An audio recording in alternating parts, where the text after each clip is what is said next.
Hi there. Tonight, we're entering a space where technology meets the most human part of ourselves, the mind. A place where algorithms are learning to recognize patterns in our thoughts, our voices, even the way we move through our days. Take a slow breath.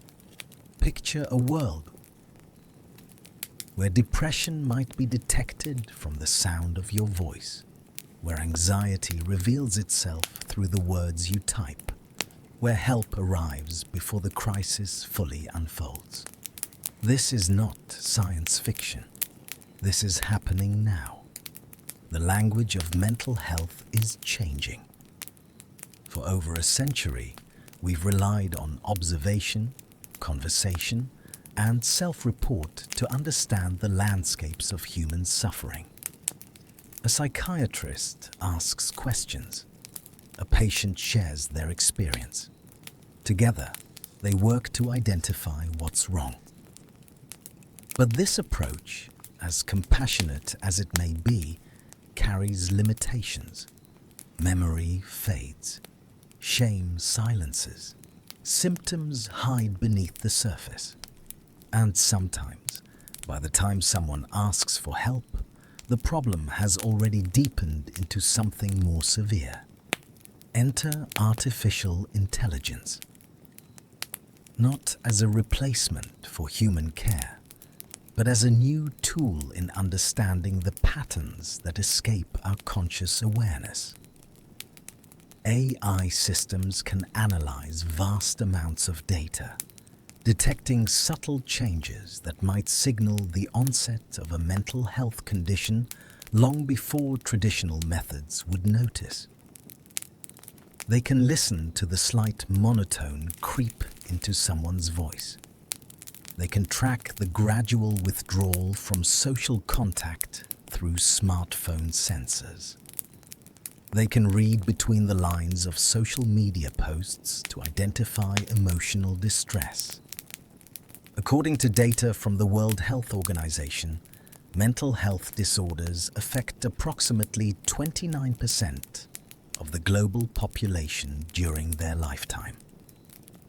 Depression and anxiety alone cost the world economy roughly $1 trillion annually, primarily through lost productivity.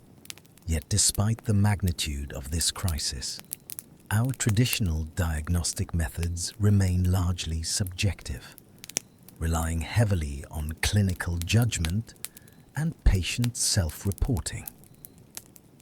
And here lies a profound challenge. General practitioners correctly diagnose depression only about 50% of the time.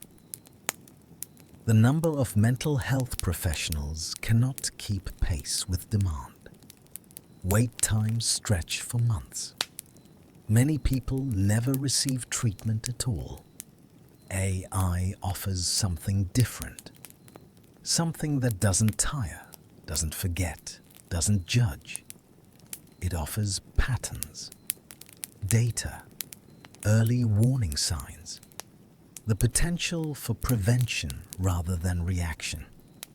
But as we'll explore tonight, this transformation comes with its own complexities, its own ethical questions, its own need for careful consideration. So settle in. Let's journey together through this intersection of silicon and soul, where machines are learning to recognize what it means when a human mind struggles. The foundation: understanding AI in mental health. Before we can understand how artificial intelligence is changing mental health assessment, we need to understand what artificial intelligence actually is.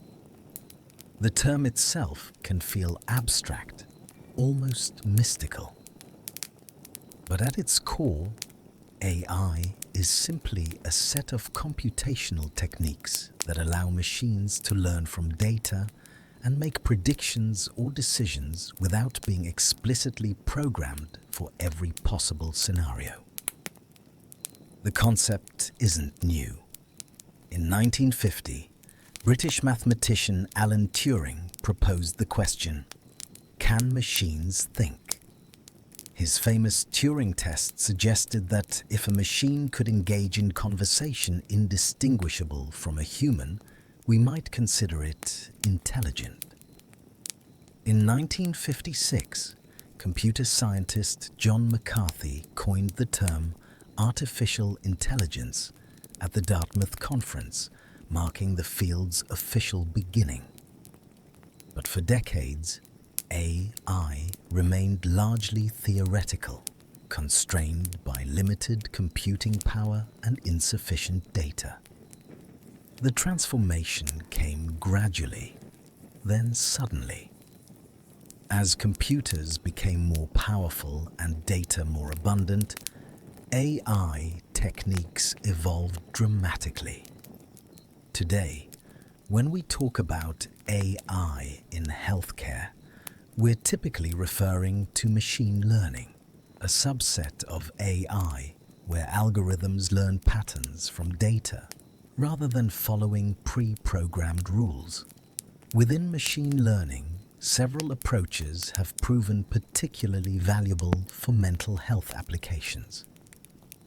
Supervised learning forms the foundation of many AI diagnostic tools. Here, algorithms are trained on labeled datasets, where both the input information and the correct output are known. For instance, a supervised learning model might be trained on thousands of brain scans labeled as either depression or healthy control. The algorithm learns to identify the patterns that distinguish between the two categories. Once trained, it can then analyze new, unlabeled brain scans and predict whether they show signs of depression. Deep learning represents a more sophisticated approach, using artificial neural networks inspired by the structure of the human brain. These networks consist of multiple layers of interconnected nodes, each layer learning increasingly complex patterns. The first layer might detect simple features, like edges in an image. Deeper layers combine these simple features into more complex representations. Deep learning has proven particularly powerful for analyzing neuroimaging data, where subtle patterns across millions of data points need to be recognized and integrated. Natural language processing, or NLP, represents another crucial branch of AI for mental health. NLP algorithms can analyze human language, whether written or spoken, to extract meaning, sentiment, and patterns. They can identify linguistic markers associated with depression in social media posts, detect changes in speech patterns that might indicate the onset of psychosis, or analyze clinical notes to assist in diagnosis. The development of large language models in recent years has dramatically expanded what's possible in this domain. What makes AI fundamentally different from traditional diagnostic methods? Traditional psychiatry relies heavily on the DSM-5, the Diagnostic and Statistical Manual of Mental Disorders. This framework categorizes mental illness based on clusters of symptoms reported by patients and observed by clinicians. A patient must meet a certain threshold of criteria to receive a diagnosis. This approach has served medicine for decades, but it's inherently subjective. Two clinicians might interpret the same symptoms differently. Patients might underreport or misremember their experiences. The boundaries between disorders can be blurry. AI offers the possibility of more objective measurements. Rather than relying solely on subjective reports, AI systems can analyze measurable biomarkers, patterns in brain activity, acoustic features in speech, behavioral data from smartphones and wearables, linguistic patterns in text. These measurements exist independent of the patient's conscious awareness or the clinician's interpretation. They can be quantified, tracked over time, and compared across populations. This shift from subjective assessment to data-driven diagnosis represents a fundamental transformation in how we conceptualize mental illness. Traditional psychiatry asks, what does the patient report experiencing? ACI, enhanced psychiatry adds, what patterns do we observe in the patient's data? The former relies on introspection and communication. The latter leverages patterns that exist beneath conscious awareness, in the subtle variations of voice, movement, word choice, and brain activity. But we must be careful not to overstate the case. AI doesn't possess true understanding or empathy. It recognizes patterns in data, nothing more. A machine learning model might accurately predict that someone is depressed based on their speech patterns. But it doesn't understand what depression feels like. It doesn't comprehend the weight of sadness, the exhaustion of trying to function while your mind works against you. This distinction matters. AI can augment clinical care, but it cannot replace the human elements of therapy, compassion, and genuine understanding. The promise, then, is not that machines will replace psychiatrists and therapists. Rather, it's that AI can serve as a powerful diagnostic assistant, detecting early warning signs that might otherwise be missed, providing objective measurements to complement clinical judgment, and potentially making mental health screening accessible to populations that currently lack adequate care. As we explore specific applications of AI in mental health assessment, keep this foundation in mind. We're talking about tools, not replacements. Assistance, not automation. Pattern recognition, not true comprehension. Natural language processing, reading between the lines. Language reveals us in ways we often don't realize. The words we choose, the way we structure our sentences, even our patterns of punctuation can signal our emotional state. For centuries, therapists have listened carefully to their patients' language, noting changes in tone, content, and coherence. Now, artificial intelligence can perform this kind of linguistic analysis at massive scale, processing millions of text samples to identify patterns associated with mental health conditions. Natural language processing has emerged as one of the most promising AI applications in mental health screening. The fundamental insight is simple. People experiencing depression, anxiety, schizophrenia, and other mental health conditions use language differently than people who aren't experiencing these conditions. And these differences can be quantified and detected algorithmically.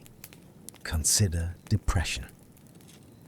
Research has shown that individuals with depression tend to use more first-person singular pronouns, words like I, me, and myself. They use more absolute terms like always and never. Their language becomes more concrete and less abstract. They use fewer social words, reflecting withdrawal and isolation. The emotional vocabulary shifts toward negative words, toward expressions of sadness, pain, and emptiness. None of these patterns alone definitively indicates depression, but together they create a linguistic signature that AI can recognize. The sources of linguistic data are varied and increasingly abundant. Social media platforms represent a particularly rich domain. People share their thoughts, feelings, and experiences on Facebook, Twitter, Instagram, Reddit, and countless other platforms. This unfiltered, naturalistic language provides a window into people's mental states as they occur in real life, outside the artificial setting of a clinical interview. In 2017, researchers demonstrated that analyzing Instagram photos could predict risk of developing depression with accuracy comparable to clinical screening surveys. The AI system analyzed not just the content of the images, but features like color saturation, brightness, and filter use. Images posted by people with depression tended to be darker, bluer, and less likely to include filters. Combined with analysis of the captions and comments, the model achieved remarkable predictive accuracy. Social media analysis for mental health screening raises important ethical questions, of course. Who has access to this data? How is privacy protected? What happens if an AI system incorrectly flags someone as being at risk? We'll return to these concerns later. For now, the point is simply that the data exists, and AI systems can extract meaningful signals from it. Electronic health records represent another valuable source of linguistic data. Clinical notes written by psychiatrists, therapists, social workers, and other mental health professionals contain detailed information about patients' symptoms, history, and treatment response. Traditionally, this information has been trapped in unstructured text, difficult to analyze systematically. Natural language processing changes that. NLP algorithms can read through millions of clinical notes, identifying patterns that predict treatment outcomes, relapse risk, or diagnostic categories. A recent study demonstrated that NLP analysis of clinical notes could differentiate between patients with depression and healthy controls with over 80% accuracy. More impressively, it could distinguish between unipolar depression and bipolar depression, a notoriously difficult clinical challenge. The algorithm identified subtle linguistic markers, patterns in how symptoms were described, and how patients talked about their experiences that helped make this distinction. Text-based mental health screening tools represent a more direct application of NLP. These are structured assessments where users respond to questions or prompts, and AI analyzes their responses.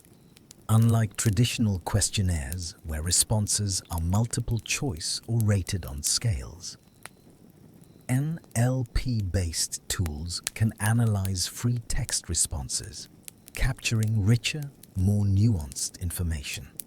For instance, the platform Youper uses NLP to analyze users' journal entries, tracking sentiment and emotional patterns over time. Users write about their day, their feelings, their struggles.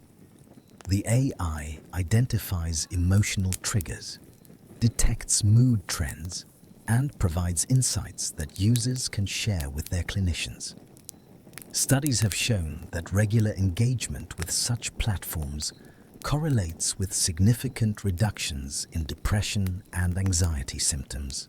The computational techniques underlying these applications have evolved rapidly.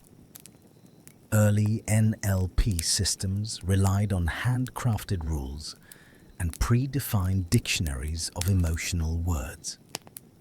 Modern systems use deep learning approaches that can learn linguistic patterns directly from data.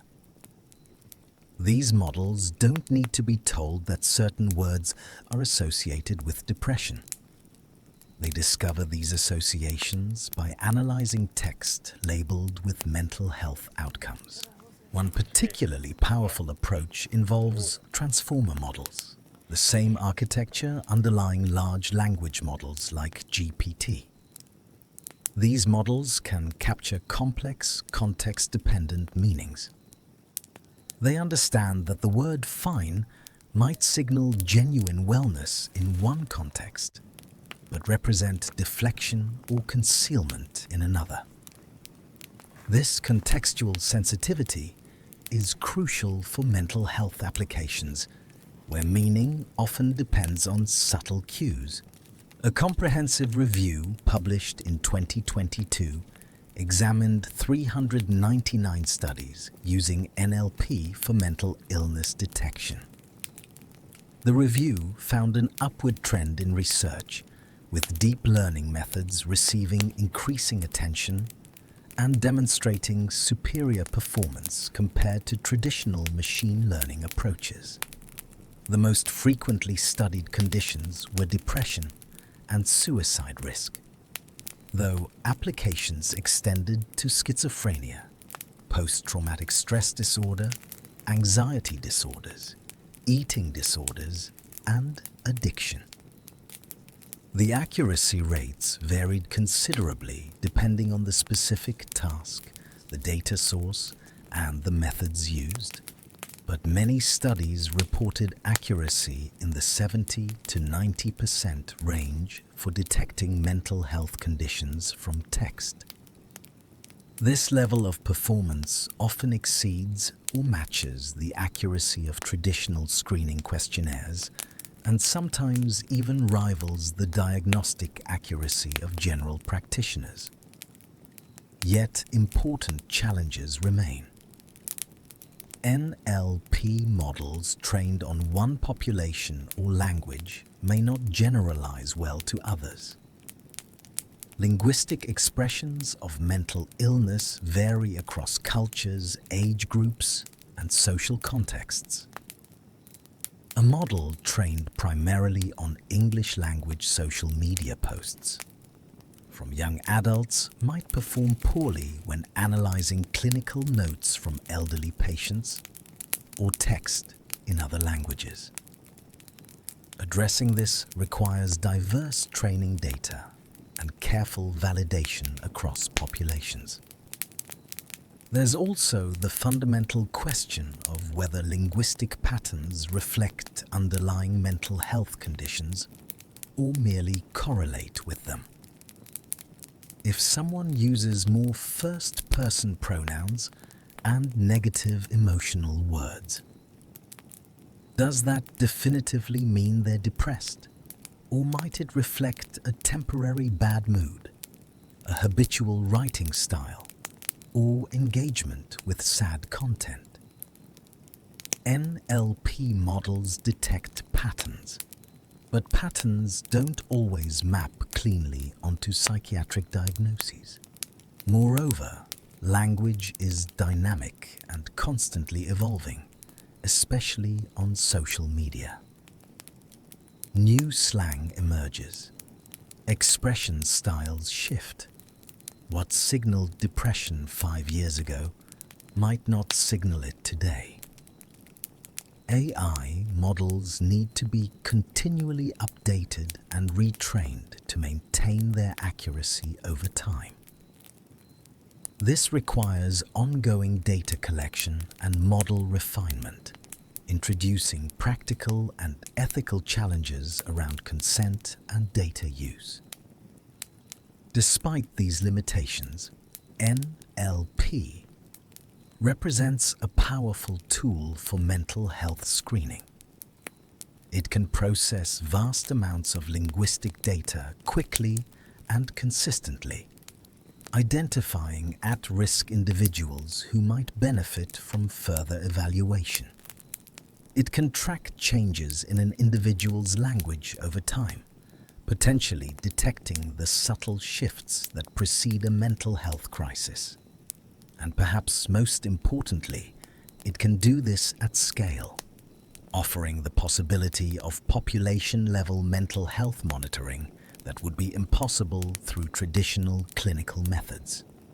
As we move forward, the key will be integrating NLP tools thoughtfully into clinical workflows, using them to augment rather than replace human judgment. A positive screen from an NLP algorithm should prompt a conversation with a trained clinician, not an automatic diagnosis. The technology offers promise, but only if wielded carefully, ethically, and with full awareness of its limitations. Voice analysis, the acoustic signature of mental illness. Close your eyes for a moment and recall the voice of someone you know well. Not what they said, but how they said it. The rhythm of their speech, the pitch and tone, the pauses between thoughts. Now imagine that person experiencing deep depression. Can you hear how their voice might change? Perhaps it becomes flatter, more monotone. The energy drains from it. Words come more slowly, separated by longer pauses. The richness of emotional expression fades into something grayer, more uniform. These changes aren't just subjective impressions. They're measurable acoustic features that can be quantified and analyzed. And artificial intelligence has become remarkably adept at detecting these vocal biomarkers of mental illness, opening up new possibilities for early detection and ongoing monitoring. The science rests on a simple premise. Our mental state affects our voice. When we're anxious, tension affects our vocal cords, changing the tone and quality of our speech. We might speak more rapidly with less breath control, resulting in shallower breathing patterns. When we're depressed, the motivational and motor systems slow down, affecting not just our movements, but also the production of speech. We speak more softly, with less variation in pitch, taking longer pauses between words and sentences. These patterns have been observed clinically for decades. Psychologists note that depressed patients often exhibit what's called psychomotor retardation, a general slowing of physical and mental processes that manifests in speech. Anxiety disorders can produce the opposite effect, with rapid, pressured speech reflecting the heightened arousal of the nervous system. People experiencing psychosis may show disorganized speech patterns with unusual word choices or tangential associations. Each condition leaves its acoustic fingerprint. What's new is the ability to measure these patterns precisely and consistently at scale, using artificial intelligence. Modern voice analysis systems can extract thousands of acoustic features from a few seconds of speech. They measure pitch, the fundamental frequency of the voice, They analyze intensity, how loudly someone speaks. They track speaking rate, pauses, and the variation in these measures over time. They examine more subtle features like jitter and shimmer, which reflect tiny fluctuations in the voice that correlate with emotional state. Machine learning models can then analyze these features to predict mental health status. The models are trained on voice recordings from people with diagnosed mental health conditions and healthy controls. They learn which acoustic patterns distinguish depression from anxiety, which features predict schizophrenia, which changes signal the onset of a manic episode. Once trained, these models can analyze new voice samples and provide risk assessments. Several companies have developed commercial applications of this technology. Ellipsis Health, based in San Francisco, has created what they call a clinical-grade voice biomarker for depression and anxiety. According to research published in 2023, their system can detect these conditions with 80% accuracy compared to the 50% accuracy of clinical diagnoses. The system requires only 20 seconds of speech, analyzing pitch, intonation, tone, and pauses to generate a risk score. The implementation is straightforward. A patient speaks briefly into a microphone, perhaps answering an open-ended question like, "Tell me about your day," or reading a standardized text. The recording is processed through Ellipsis Health's algorithms, which extract and analyze acoustic features. Within moments, the system generates a score indicating the severity of depression or anxiety. Clinicians can use this objective measure alongside traditional assessment methods, potentially catching cases that might otherwise be missed. Kintsugi Health takes a similar approach, with their CEO Grace Chang explaining that from as little as 20 seconds of free-form speech, their system can detect depression or anxiety with 80% accuracy. The technology is being integrated into call centers and telehealth platforms. With the patient's explicit consent, it can analyze voice during routine conversations, flagging potential mental health concerns that might warrant follow-up. About 80% of patients consent to having their voice analyzed for health screening purposes. Sonda Health positions itself differently, emphasizing that they're an early warning system rather than a diagnostic device. Their technology screens for depression, anxiety, and even respiratory problems by analyzing voice samples. From a few seconds of someone saying, "Ah," their system can detect symptoms of respiratory disease.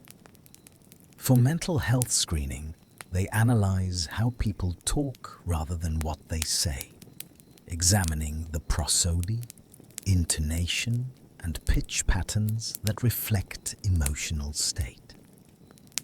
The applications extend beyond screening into ongoing monitoring. For someone in treatment for depression, regular voice analysis could track how well therapy or medication is working.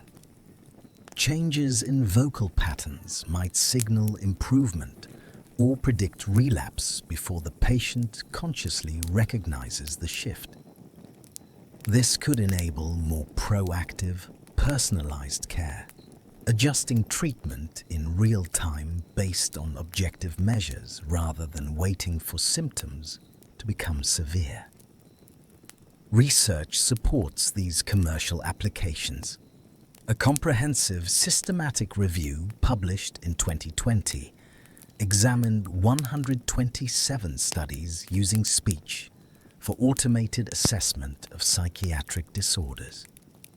The majority focused on depression, schizophrenia, and bipolar disorder, though applications extended to post-traumatic stress disorder, anxiety disorders, and eating disorders. The review found that many studies achieved accuracy in the 70 to 85% range for detecting mental health conditions from voice samples. Specific findings illuminate what AI systems detect. For depression, the key features include reduced pitch range, longer pauses, slower speaking rate, and decreased intensity.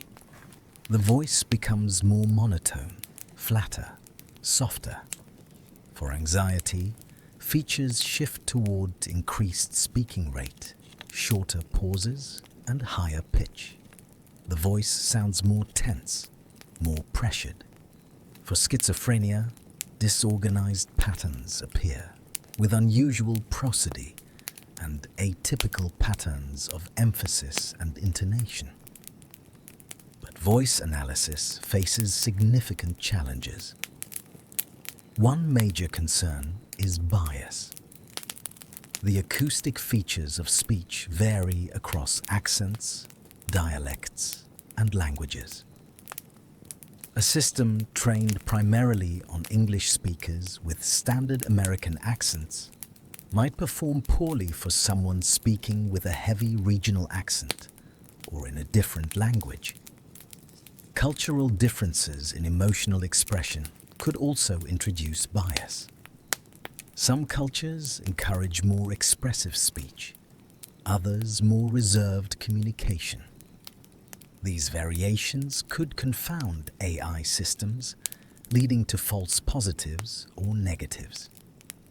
Age and gender also affect voice characteristics in ways that might interact with mental health assessments. Older adults naturally speak differently than young adults. Male and female voices have different pitch ranges and acoustic properties.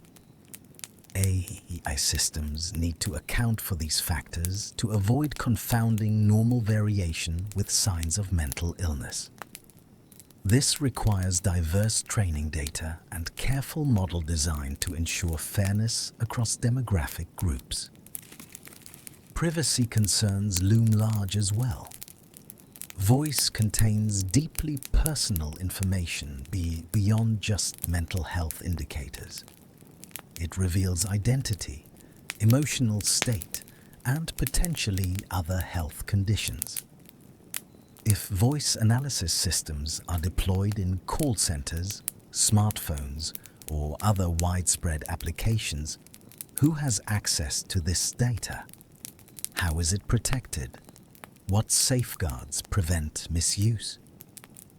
These questions lack clear answers in our current regulatory landscape. There's also the question of how voice analysis results should be communicated and acted upon. An 80% accuracy rate sounds impressive, but it means that 20% of the time, the system is wrong. If someone is incorrectly flagged as depressed, what happens? Are they contacted by mental health professionals? Could this cause harm or distress? Conversely, if someone is incorrectly assessed as not depressed, they might not receive needed care. The consequences of both false positives and false negatives need careful consideration. The editorial in the medical journal The Lancet captured the tension well, noting that while AI-powered vocal biomarkers show promise for early disease detection, there is still a long way to go before they can be endorsed by the clinical community. Better ethical and technical standards are required for this research to fully realize the potential for vocal biomarkers. The technology needs rigorous validation, standardized methodologies, and comprehensive ethical guidelines before widespread clinical adoption. Despite these challenges, voice analysis represents a genuinely transformative tool for mental health assessment. It's non-invasive, requiring only a brief voice sample. It's objective, providing quantifiable measurements independent of patient self-report or clinician bias. It's scalable, potentially reaching millions of people through existing technologies like smartphones and telehealth platforms. And it's sensitive to changes over time, offering the possibility of longitudinal monitoring that could catch emerging problems before they become crises. The future likely involves integration with other assessment methods.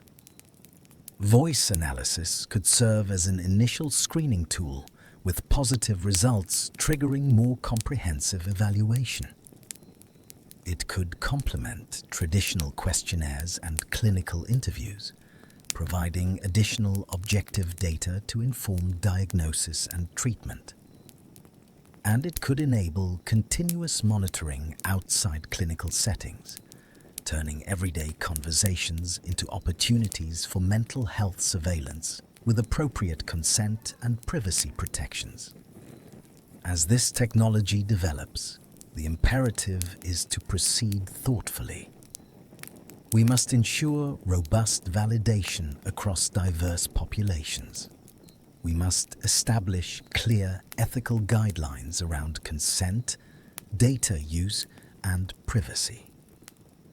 We must train clinicians to interpret and act on voice analysis results appropriately. And we must remain humble about what these tools can and cannot do. They detect patterns in acoustic features.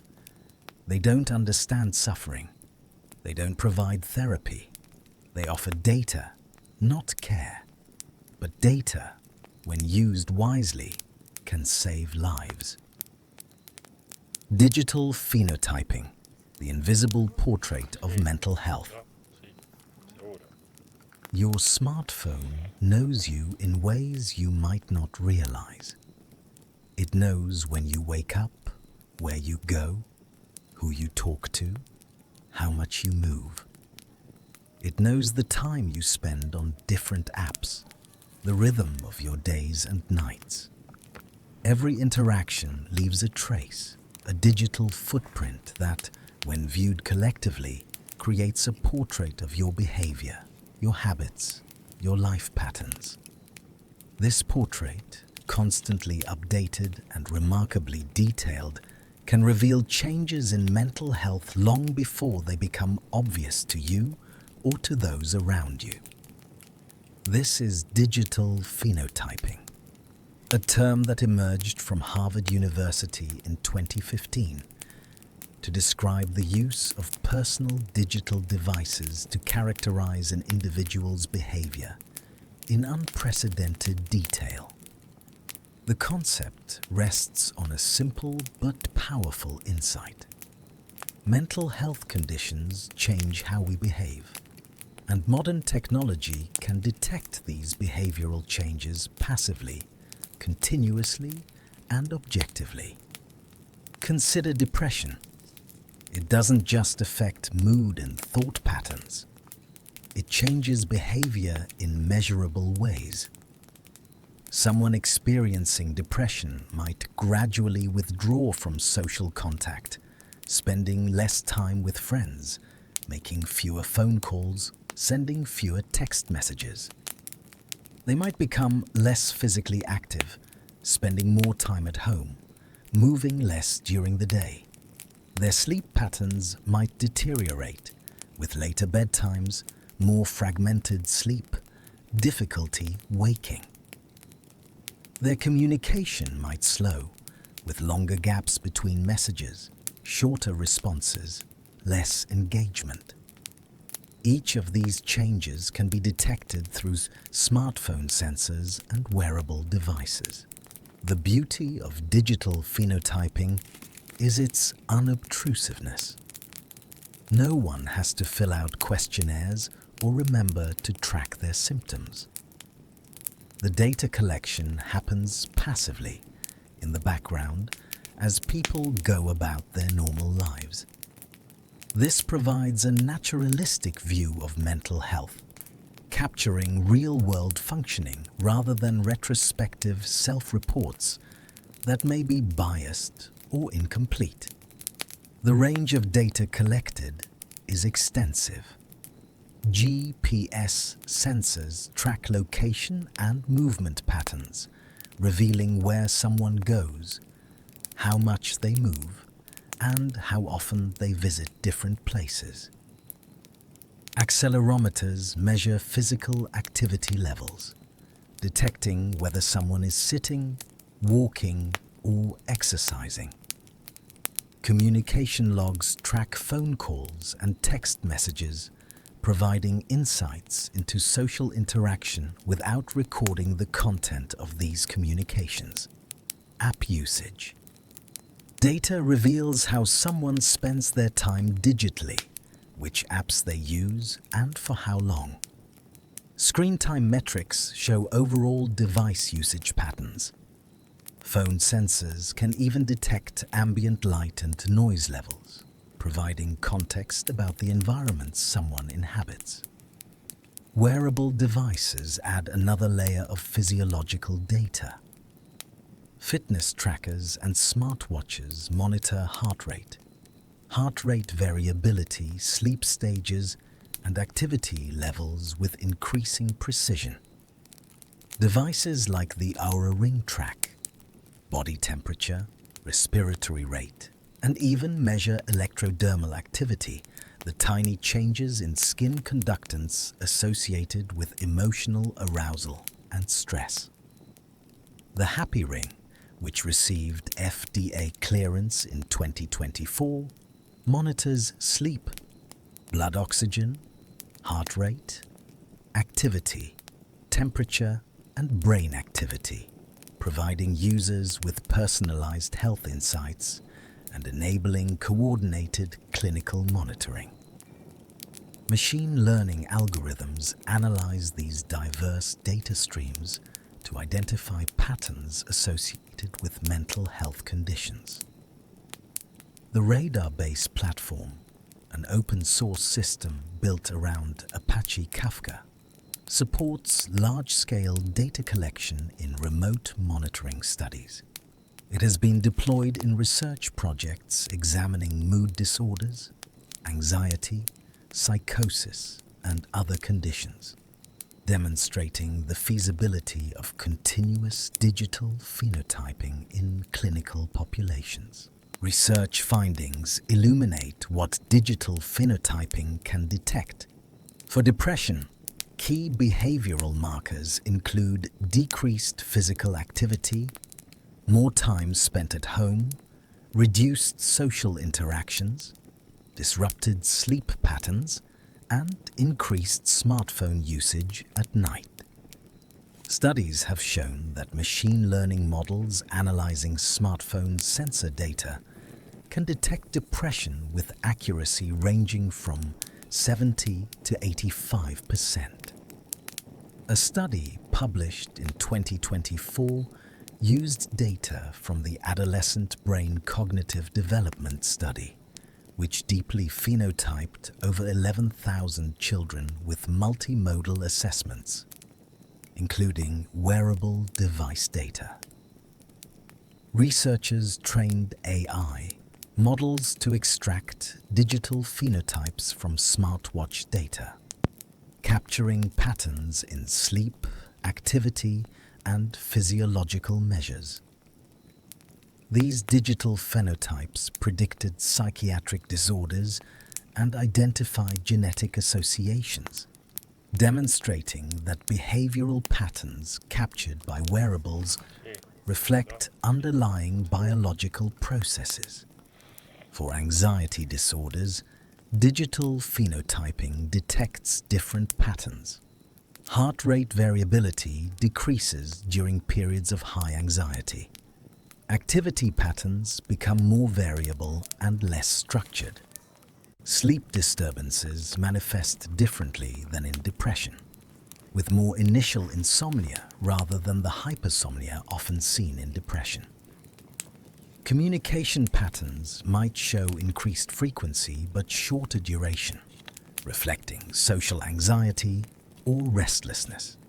The temporal resolution of digital phenotyping offers unique advantages. Traditional assessments capture snapshots in time, asking about symptoms over the past week or month. Digital phenotyping provides continuous monitoring, detecting day-to-day and even hour-to-hour variations. This can reveal early warning signs of relapse, identify triggers for symptom fluctuations, and track response to treatment with unprecedented precision. A study examining patients with major depressive episodes used smartphone apps and wearables to collect data on screen time, app usage, communication, sleep, mobility, and physical activity. The researchers found significant differences in behavioral patterns between patients and healthy controls. Patients showed more smartphone screen time, less mobility, less physical activity, and more disrupted sleep patterns. Importantly, the study found that temporal patterns of activity, the rhythms and regularities of daily life, differed between groups, suggesting that it's not just what people do, but when and how regularly they do it that matters for mental health. But digital phenotyping faces substantial challenges. The most obvious is privacy. The data collected is incredibly personal and potentially revealing. Location data shows where someone lives, works, and spends time. Communication logs reveal social networks and relationships. The aggregation of these data streams creates a comprehensive behavioral profile that, if accessed by the wrong parties, could be misused. Informed consent becomes complex. Most people don't fully understand what data their smartphones and wearables collect or how that data might be used. Consent for digital phenotyping studies needs to be truly informed, explaining not just what data will be collected, but how it will be analyzed, stored, protected, and potentially shared. The dynamic nature of smartphone apps and operating systems means that data collection capabilities can change over time, requiring ongoing consent processes. Data security is paramount. Breaches could expose deeply personal information about mental health status and daily behaviors. Encryption, secure storage, and carefully controlled access are essential. But even with robust security measures, the possibility of breaches remains, as countless data security incidents in healthcare and technology have demonstrated. Interpretation challenges also loom large. Digital phenotypes reflect behavioral patterns, but the relationship between behavior and mental state isn't straightforward. Someone might spend more time at home because they're depressed, or because they're sick with the flu, or because winter weather makes outdoor activities unpleasant. Reduced social contact might signal depression, or it might reflect a busy work period, relationship changes, or a deliberate choice for solitude. AI models can detect patterns, but distinguishing between different causes of those patterns requires additional information and clinical judgment. Heterogeneity within diagnostic categories presents another challenge. Not everyone with depression shows the same behavioral patterns. Some withdraw and become inactive. Others become agitated and restless. Some sleep excessively. Others struggle with insomnia. Digital phenotyping models trained on average patterns might miss individuals whose presentation differs from the norm. This highlights the need for personalized baseline assessments and individualized interpretation of behavioral changes. Technical issues matter too. Smartphones need to be charged and carried. Apps need to be installed and running. Sensors need to function properly. Missing data, whether from technical problems or user behavior, can introduce gaps and biases. Different phone models and operating systems have different sensors and capabilities, introducing variability that might confound results. Standardization remains elusive. Despite these challenges, digital phenotyping holds immense promise. It offers the possibility of mental health monitoring at unprecedented scale and temporal resolution. It could enable early detection of emerging problems, personalized assessment of treatment effects, and proactive intervention before crises occur. For research, it provides rich behavioral data that can improve our understanding of mental illness and its real-world impact. The vision is compelling. A future where your smartphone serves as a mental health guardian, passively monitoring for changes that might signal trouble, alerting you or your care team when intervention might be helpful. Not replacing human care, but augmenting it with continuous objective data. Not diagnosing on its own, but flagging concerning patterns for clinical follow-up. Not invading your privacy, but used with explicit consent and robust protections. Realizing this vision requires solving the technical, ethical, and practical challenges. It requires clear frameworks for consent and data governance. It requires validation across diverse populations and contexts. It requires integration into clinical workflows in ways that enhance rather than burden care. And it requires ongoing public dialogue about the trade-offs between the benefits of mental health monitoring and the risks to privacy and autonomy. Digital phenotyping represents frontier territory in mental health assessment. The technology exists. The potential benefits are real. But the path forward demands careful navigation, balancing innovation with protection, possibility with precaution. The goal isn't surveillance, it's support. And achieving that goal will require wisdom, restraint, and genuine commitment to human welfare above all else. Neuroimaging and brain-based predictions. The human brain, with its 86 billion neurons forming trillions of connections, remains one of nature's most complex structures. For decades, we've known that mental illnesses have neurobiological bases, that depression and schizophrenia and bipolar disorder involve altered brain structure and function. But translating this knowledge into clinical practice has proven extraordinarily difficult. Brain scans, whether MRI, fMRI, or PET, show average differences between patient groups and healthy controls in research studies. Yet these differences haven't typically been robust enough to diagnose individual patients. Artificial intelligence is changing this calculus. Deep learning models, particularly those based on convolutional neural networks originally developed for image recognition, can detect subtle patterns in neuroimaging data that escape human observation.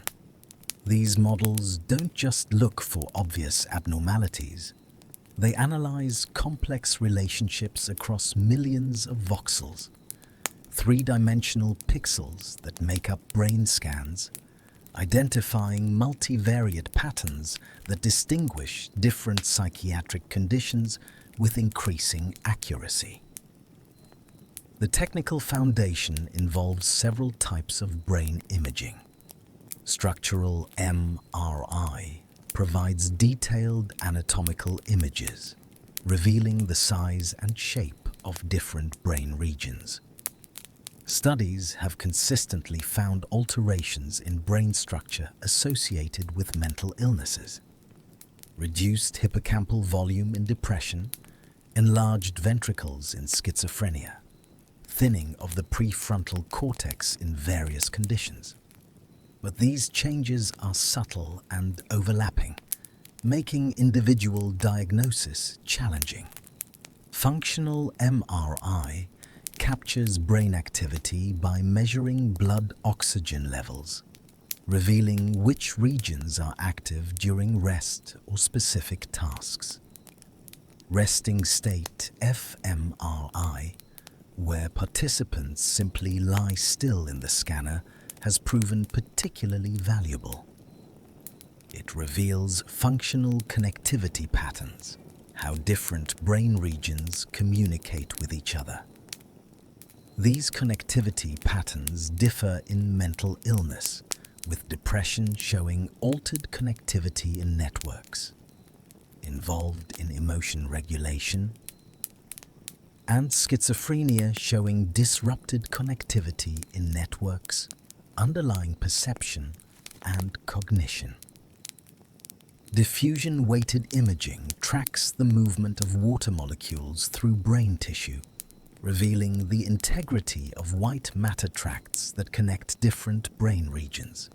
Disruptions to these connections have been implicated in multiple psychiatric conditions. PET imaging can measure neurochemical activity, revealing alterations in neurotransmitter systems, though it's less commonly used due to cost and the need for radioactive tracers. Machine learning models trained on these diverse neuroimaging modalities have achieved impressive results. A comprehensive study published in 2023 included the largest known sample of clinical MRI scans of psychiatric patients, encompassing 14,915 patients with severe mental illness and 4,538 healthy controls. The researchers used a deep learning approach called multiple instance learning to train a model that could detect severe mental illness from brief clinical MRI scans. The model achieved an accuracy of 82% in identifying patients with severe mental illness, comparable to or exceeding previous classification studies that used higher resolution scans with longer acquisition times. Importantly, the model generalized well to an independent validation dataset, maintaining its accuracy when tested on new patients it hadn't seen during training. It performed better at predicting clinician ratings of distress than at predicting self-reported symptoms, suggesting it captured objective features of mental illness that might not fully align with patients' conscious experience. The brain regions that contributed most to identifying severe mental illness included the right precuneus, bilateral temporal regions, left precentral and postcentral gyrus, bilateral medial prefrontal cortex, and right cerebellum. These regions are involved in self-referential thought, memory, motor control, decision-making, and coordination. The pattern suggests that mental illness involves widespread alterations across multiple brain systems, rather than localized deficits in single regions. For specific disorders, focused studies have demonstrated even higher accuracies. For schizophrenia, an ensemble model called EMPA-SCHIZ, which combined predictions from multiple brain parcellation schemes, achieved accuracies exceeding 80% in distinguishing patients with schizophrenia from healthy controls using resting state fMRI data. The model was trained on antipsychotic naive patients, ensuring that the patterns detected reflected the disorder itself rather than medication effects. For depression, machine learning models analyzing brain scans have achieved accuracies ranging from 70 to 90%, depending on the specific task and methodology. Some studies distinguish major depression from healthy controls. Others differentiate between depression subtypes or predict treatment response. One particularly interesting application uses neuroimaging to identify depression subtypes based on patterns of brain connectivity rather than symptom profiles, potentially enabling more targeted treatment selection. Bipolar disorder presents a special challenge because it shares features with both major depression and schizophrenia. Studies attempting to distinguish bipolar depression from unipolar depression using neuroimaging and machine learning have reported median accuracies around 79%, with some achieving over 90%. The models often focus on specific brain regions and their activation during emotional tasks, finding distinct patterns in areas like the amygdala and anterior cingulate cortex that differ between the two conditions. The promise extends beyond diagnosis to prediction. A study using data from over 11,000 children in the Adolescent Brain Cognitive Development Study built AI models that could predict which children would transition from lower to higher psychiatric risk within a year, achieving 84% accuracy. More importantly, the model identified potential mechanisms underlying this escalation, pointing to factors like sleep disturbance and family conflict as modifiable risk factors that might be targeted for preventive intervention. Yet significant challenges temper this optimism. The first is generalizability. Many high-performing models are trained on relatively small, homogeneous datasets from single research centers. When tested on data from different scanners, different populations, or different clinical settings, performance often drops substantially. Neuroimaging is sensitive to technical factors: scanner type, acquisition parameters, pre-processing pipelines. Variations in these factors can introduce noise that confounds as the signal of interest. Sample size matters enormously. Studies with small samples, even if they report high accuracies, may simply be overfitting to idiosyncrasies of that particular group, rather than learning generalizable patterns.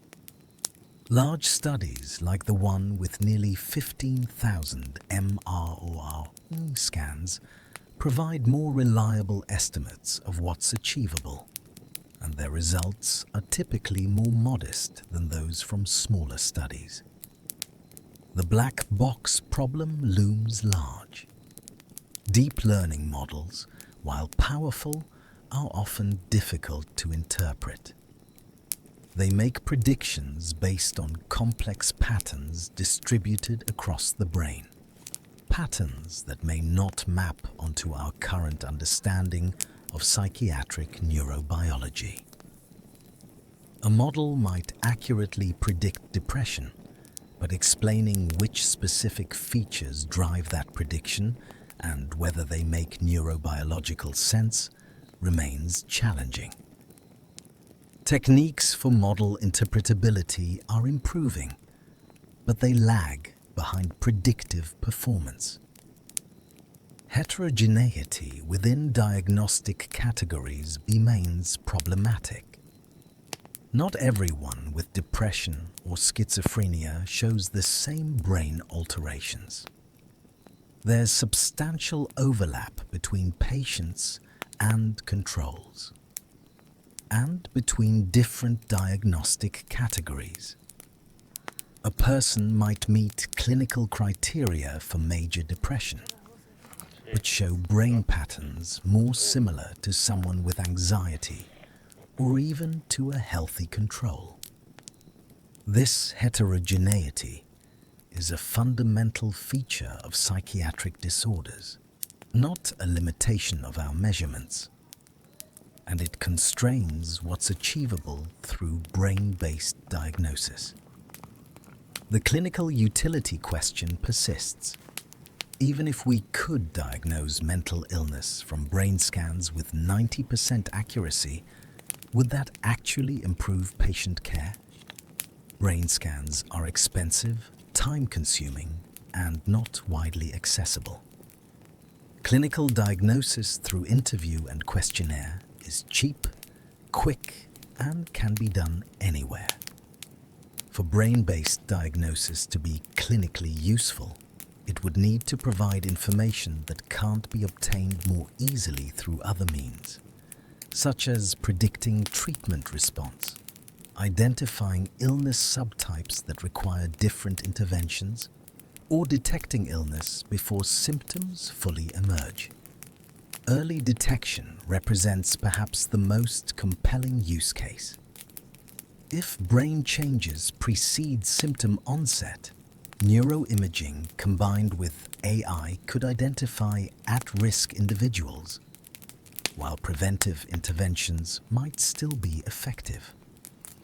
Studies of high-risk populations, like adolescents with a family history of mental illness, have shown that AI models can identify those who will go on to develop disorders before symptoms become clinically significant. This could enable truly preventive psychiatry, intervening before chronic illness becomes established. The future likely involves integration of neuroimaging with other data sources. Models that combine brain scans with genetic information, behavioral data from digital phenotyping, and clinical assessments outperform those using any single data type alone. This multimodal approach leverages the complementary information each data source provides, potentially overcoming the limitations of any single assessment method.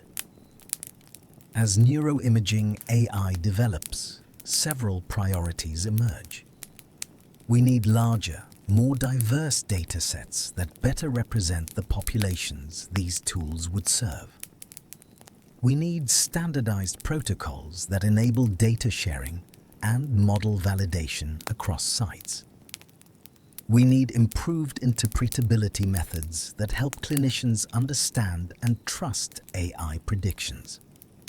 We need prospective validation studies that test whether using these tools actually improves patient outcomes. And we need honest assessment of where brain-based AI diagnosis adds value and where simpler methods suffice. Neuroimaging combined with AI represents a powerful approach to understanding the brain bases of mental illness. It's revealing that psychiatric disorders involve complex, distributed alterations across brain networks. It's showing that objective biomarkers of mental illness exist and can be quantified. And it's demonstrating that individual diagnosis from brain scans, long a distant dream, is approaching feasibility. But dreams must meet reality. The path from research finding to clinical tool is long and demanding. We're making progress, but we're not there yet. AI, chatbots, and virtual therapy. Imagine feeling anxious at 2 in the morning. Your therapist isn't available. Crisis hotlines feel too extreme for what you're experiencing. Friends and family are asleep, but your phone is there, always on, always accessible. You open an app and begin typing. I'm feeling really anxious right now. A response appears almost instantly. I'm sorry you're feeling this way. Can you tell me more about what's going on? The conversation continues, gentle and supportive, guiding you through cognitive behavioral techniques to manage the anxiety. By the time you put your phone down, you feel calmer, more equipped to rest. This isn't science fiction. It's the current reality of AI-powered mental health chatbots, a rapidly growing category of digital mental health interventions. These conversational agents, powered by natural language processing and machine learning, deliver evidence-based therapy techniques through accessible, affordable, always available platforms. They represent one of the most direct applications of AI in mental health care, and one that has generated both excitement and controversy. The foundational technology involves conversational AI systems that can engage in natural dialogue with users. Early chatbots followed scripted decision trees, presenting predetermined responses based on keywords in user messages. Modern chatbots use more sophisticated natural language understanding, analyzing the semantic content and emotional tone of messages to generate contextually appropriate responses. They don't simply match keywords. They attempt to understand what the user is expressing and respond in ways that feel natural and supportive. 3 platforms have emerged as leaders in this space. Wobot launched in 2017 from Stanford University, developed by clinical research psychologist Alison Darcy. It presents itself as a friendly robot companion that delivers cognitive behavioral therapy through conversational exchanges. Users check in daily, rate their mood, discuss what's bothering them, and learn CBT techniques for managing difficult thoughts and emotions. The interface is warm and approachable, using emoji and gentle humor to create a sense of connection. Wysa, developed by Touchkin, takes a slightly different approach. It presents as a penguin rather than a robot, perhaps feeling more approachable to some users. Wysa incorporates not just cognitive behavioral therapy, but also dialectical behavior therapy, mindfulness, and motivational interviewing techniques. It offers a toolkit of exercises for different situations: managing overwhelm, handling conflict, practicing relaxation, improving sleep. Over 60 psychologists and 15,000 users provided input to shape how Wysa responds and supports users. UPA focuses on emotional tracking and insight generation. Users have brief check-ins throughout the day, describing their feelings and the situations that triggered them. The AI analyzes these entries to identify patterns, emotional triggers, recurring thoughts, behavioral responses. It provides users with insights about their emotional patterns and suggests CBT techniques targeted to their specific needs.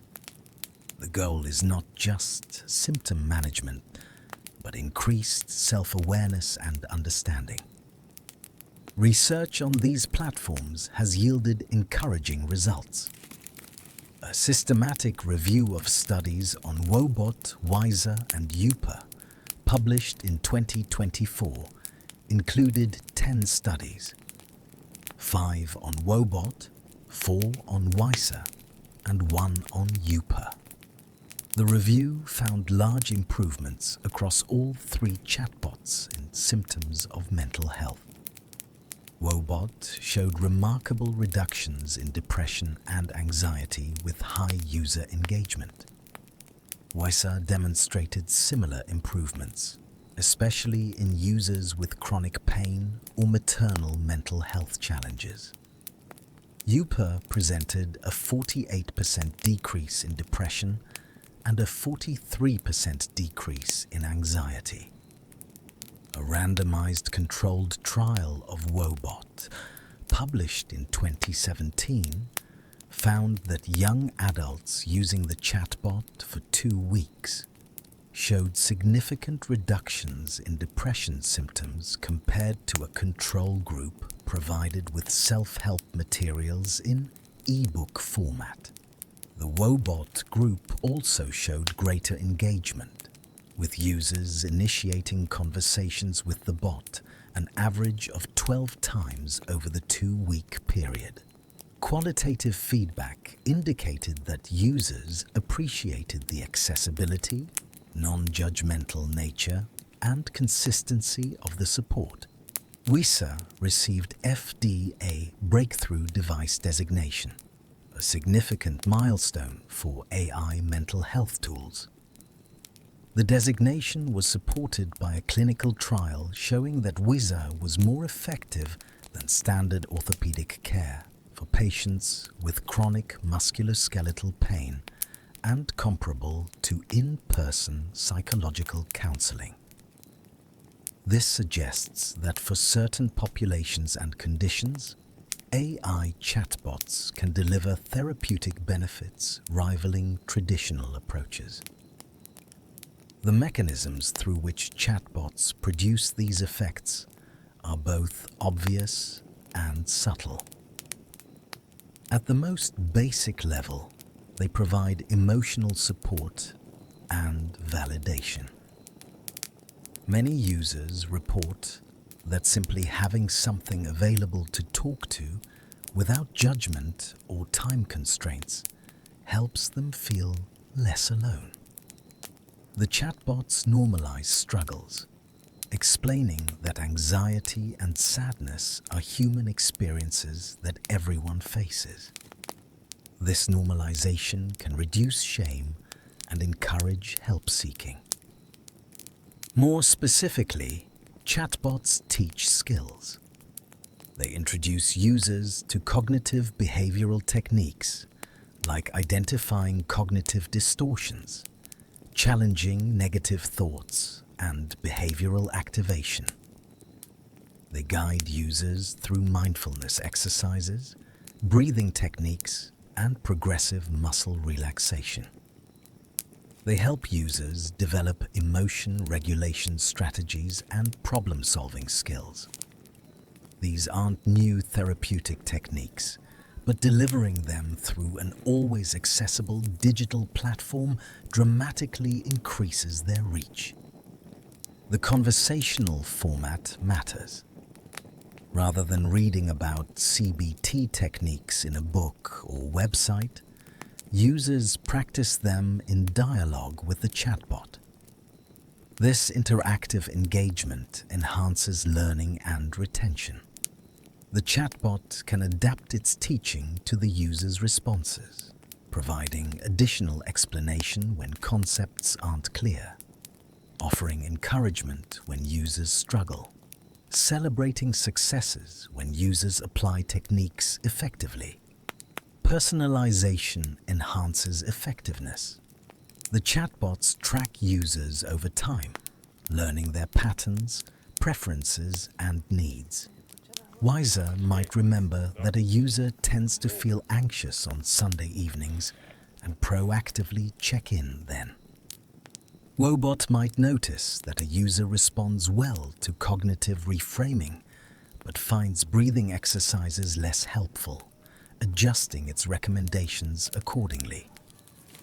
This personalized approach, while still limited compared to human therapy, goes beyond one-size-fits-all interventions.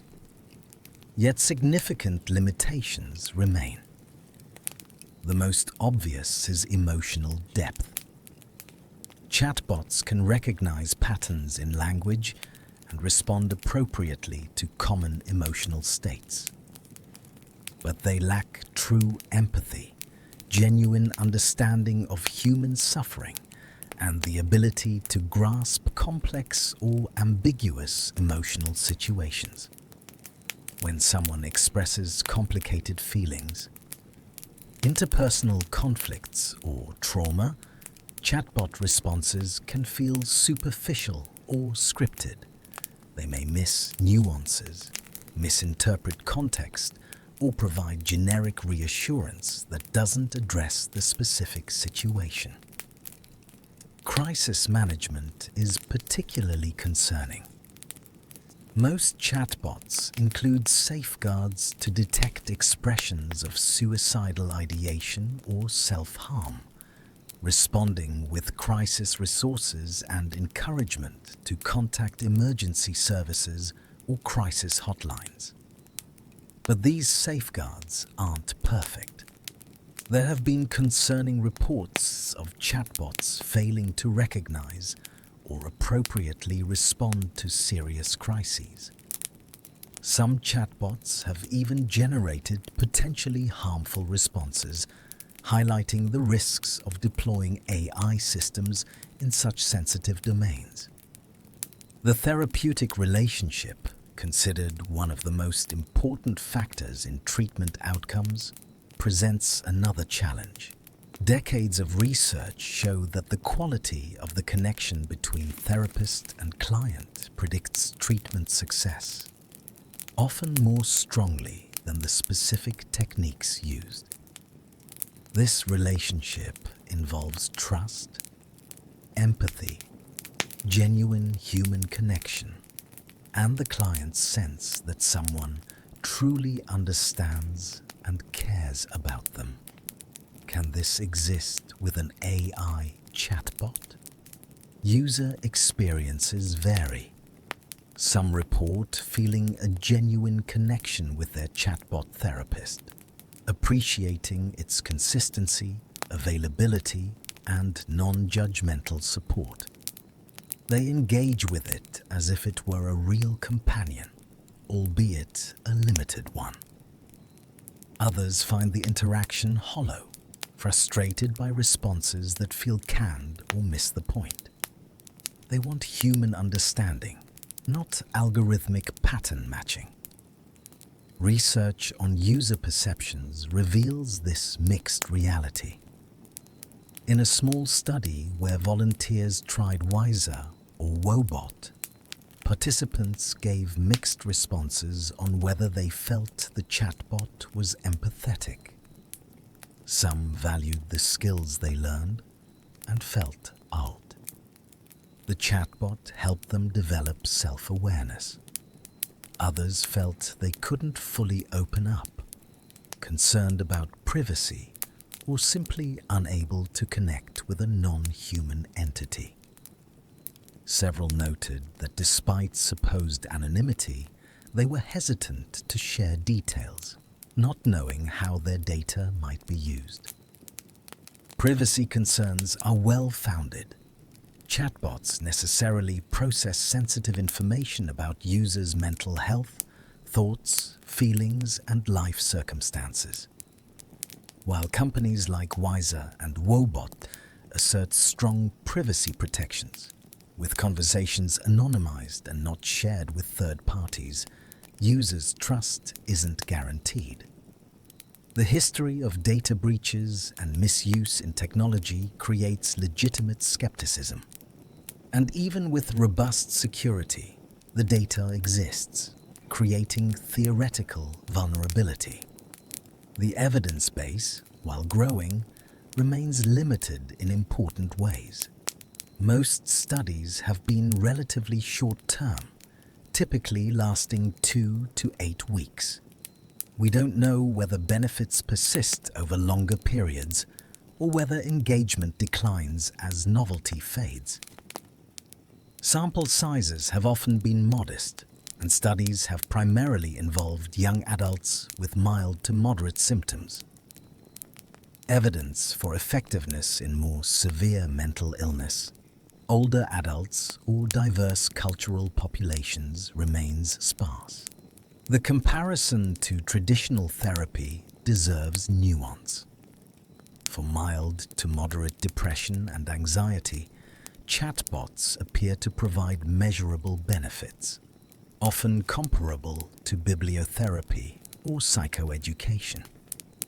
But they typically don't match the effectiveness of in-person therapy with a trained clinician for more severe or complex presentations.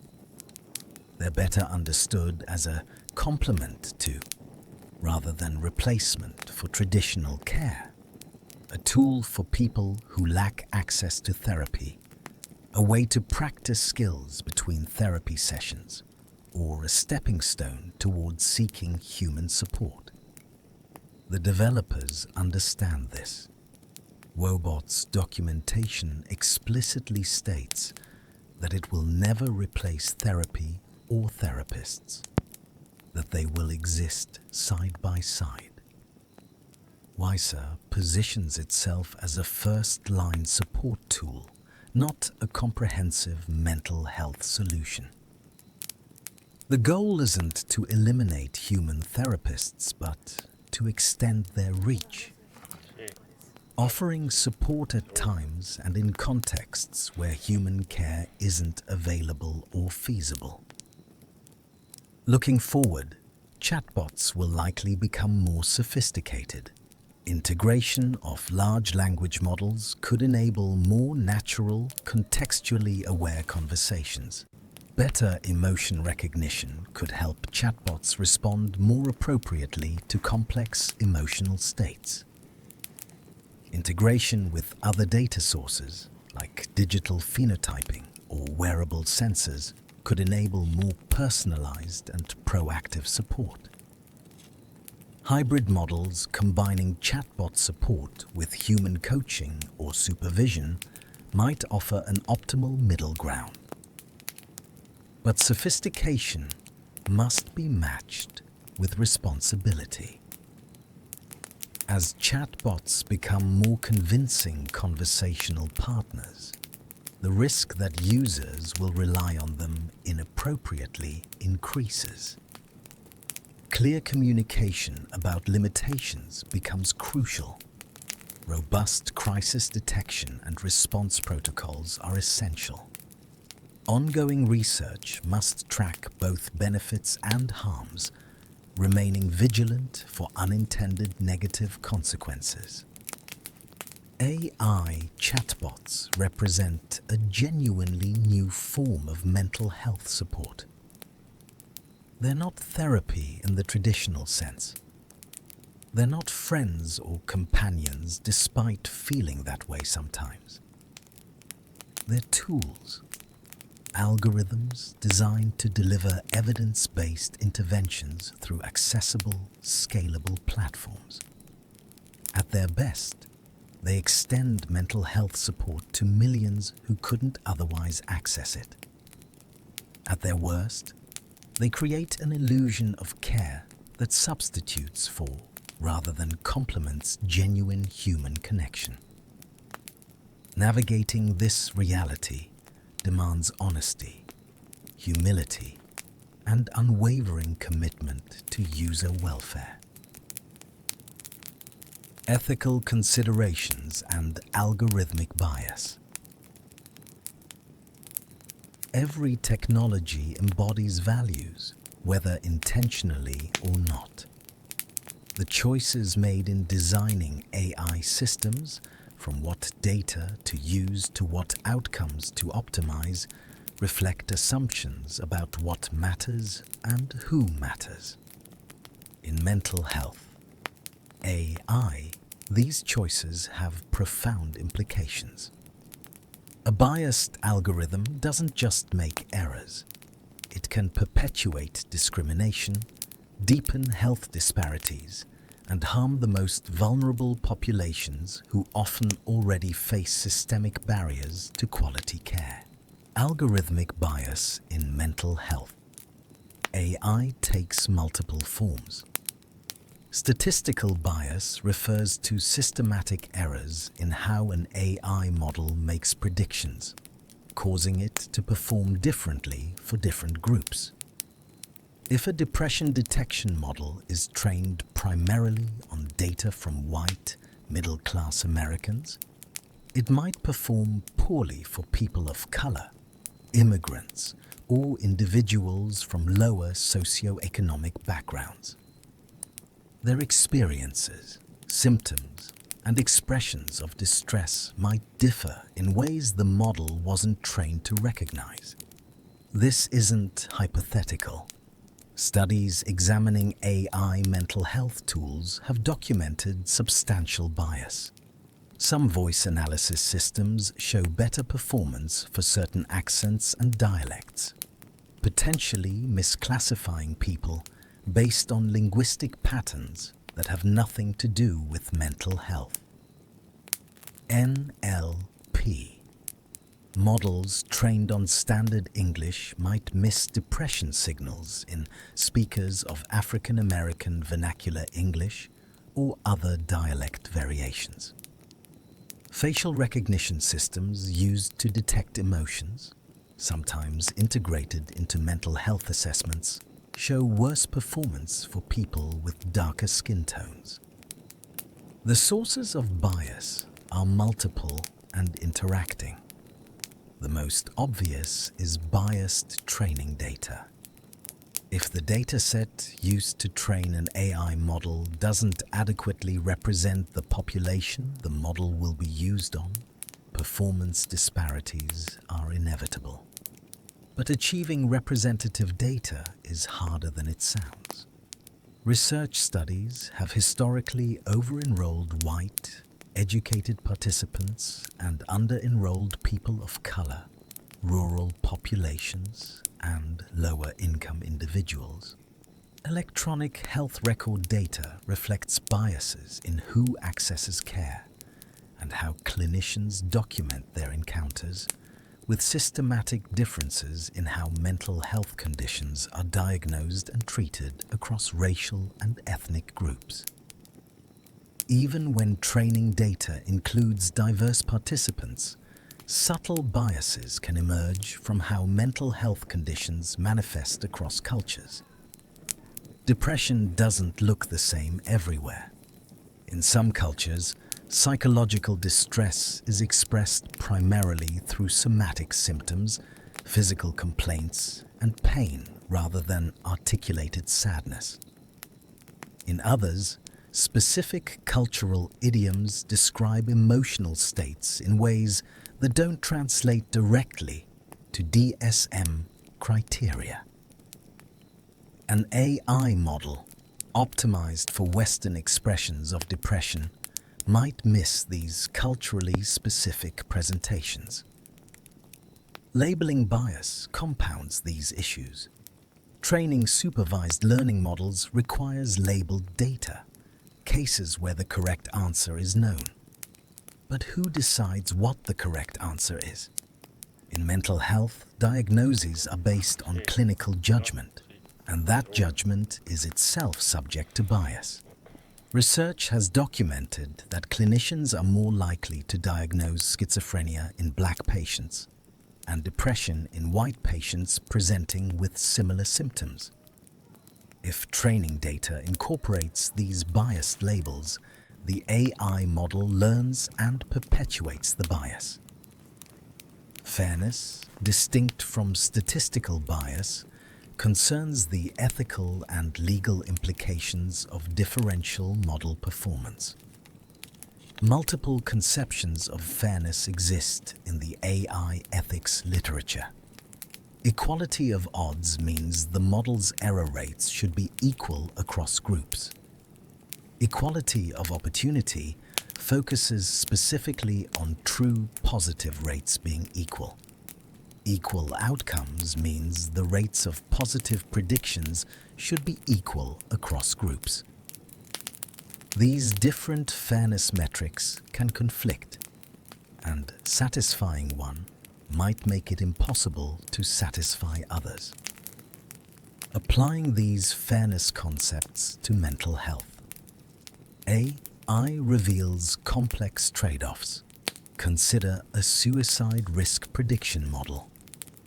Equality of opportunity would mean that among people who will attempt suicide, the model identifies them at equal rates across racial groups. But if the base rates of suicide attempts differ across groups, achieving equal detection rates might require accepting different false positive rates. A higher false positive rate means more people flagged as at risk who aren't actually at risk, potentially leading to unwarranted interventions. Is this acceptable if it ensures equal detection of true positives? These aren't purely technical questions. They're value judgments about what kind of fairness we prioritize and what trade-offs we're willing to accept. And the answers might differ depending on the specific application and population. The imperative is to make these trade-offs explicit, to acknowledge that perfect fairness across all dimensions simultaneously isn't achievable, and to choose consciously rather than allowing biases to emerge by default. Bias mitigation strategies exist, but aren't panaceas. At the data level, strategies include collecting more diverse and representative data, careful curation to ensure adequate representation of different groups, and using techniques like oversampling of underrepresented groups to balance training datasets. But more data alone doesn't guarantee fairness if underlying structural inequities shape who appears in the data and how they're labeled.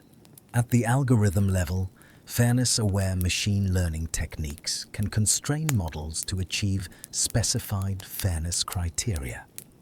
These approaches add fairness metrics to the model's objective function, penalizing solutions that produce disparate outcomes. Adversarial debiasing trains the model to make accurate predictions, while simultaneously making it difficult to predict someone's demographic group from the model's predictions, forcing the model to find patterns that generalize across groups. Post-processing approaches adjust model outputs after training to satisfy fairness criteria.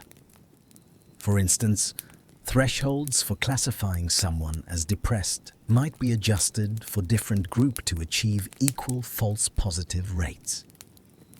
These methods can improve fairness metrics, but may reduce overall accuracy, highlighting the tension between different objectives.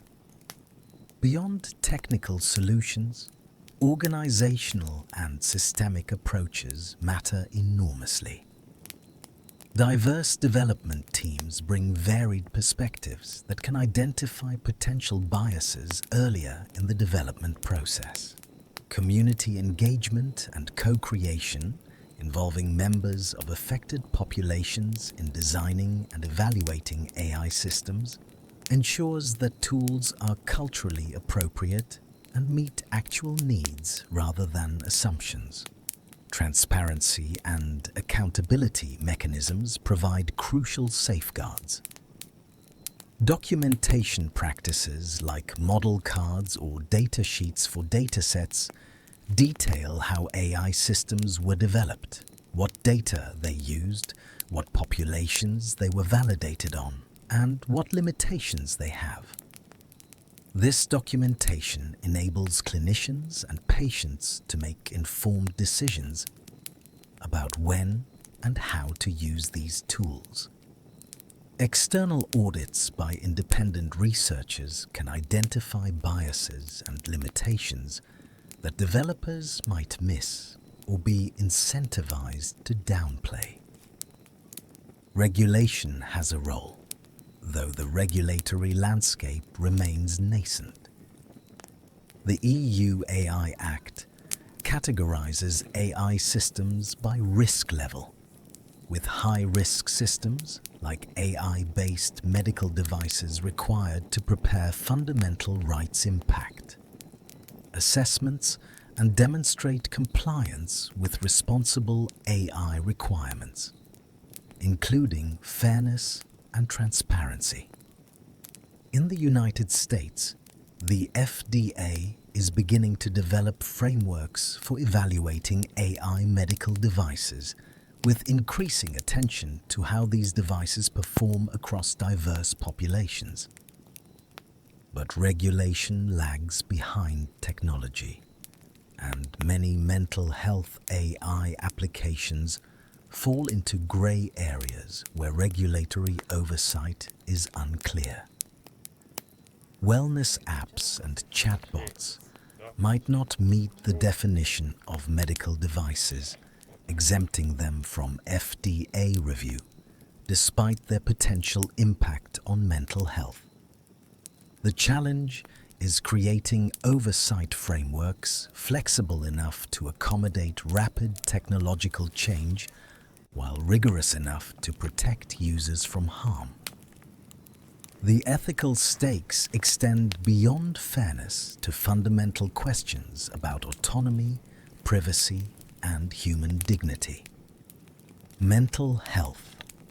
AI systems often operate on intimate, sensitive data. They make inferences about our innermost experiences, thoughts, and emotions. This creates asymmetries of power and knowledge. The AI system knows things about us that we might not know about ourselves. And this knowledge shapes how we're treated by healthcare systems and potentially by other institutions. Consider predictive analytics for suicide risk. If an AI system predicts someone is at elevated risk, what happens? Who is informed? What interventions are initiated? Does the person have a right to know they've been flagged? Can they contest the assessment? These questions don't have clear answers, and different stakeholders might have conflicting interests. Mental health systems want to prevent suicides and might favor aggressive interventions. Civil liberties advocates emphasize autonomy and caution against paternalistic interventions based on probabilistic predictions, and individuals caught in the middle might have complex, context-dependent preferences. The possibility of discrimination based on predicted mental health status raises concerns.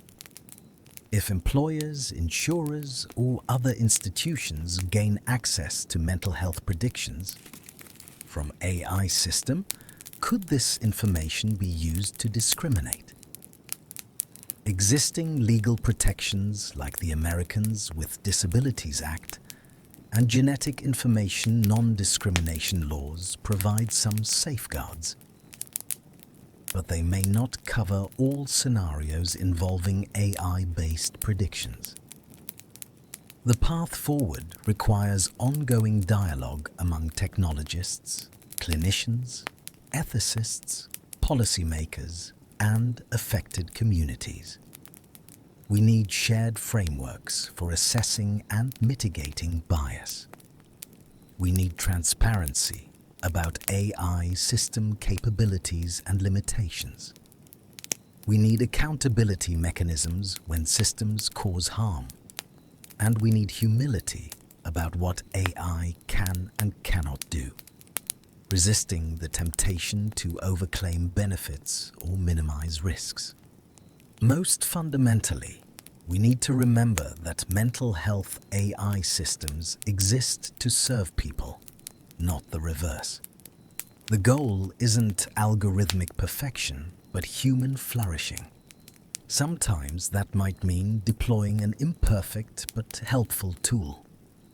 Other times it might mean choosing not to deploy a tool even if it performs well on technical metrics, if it risks reinforcing injustice or undermining human dignity. These are judgment calls, and making them well requires wisdom that transcends technical expertise. Clinical validation and the regulatory landscape.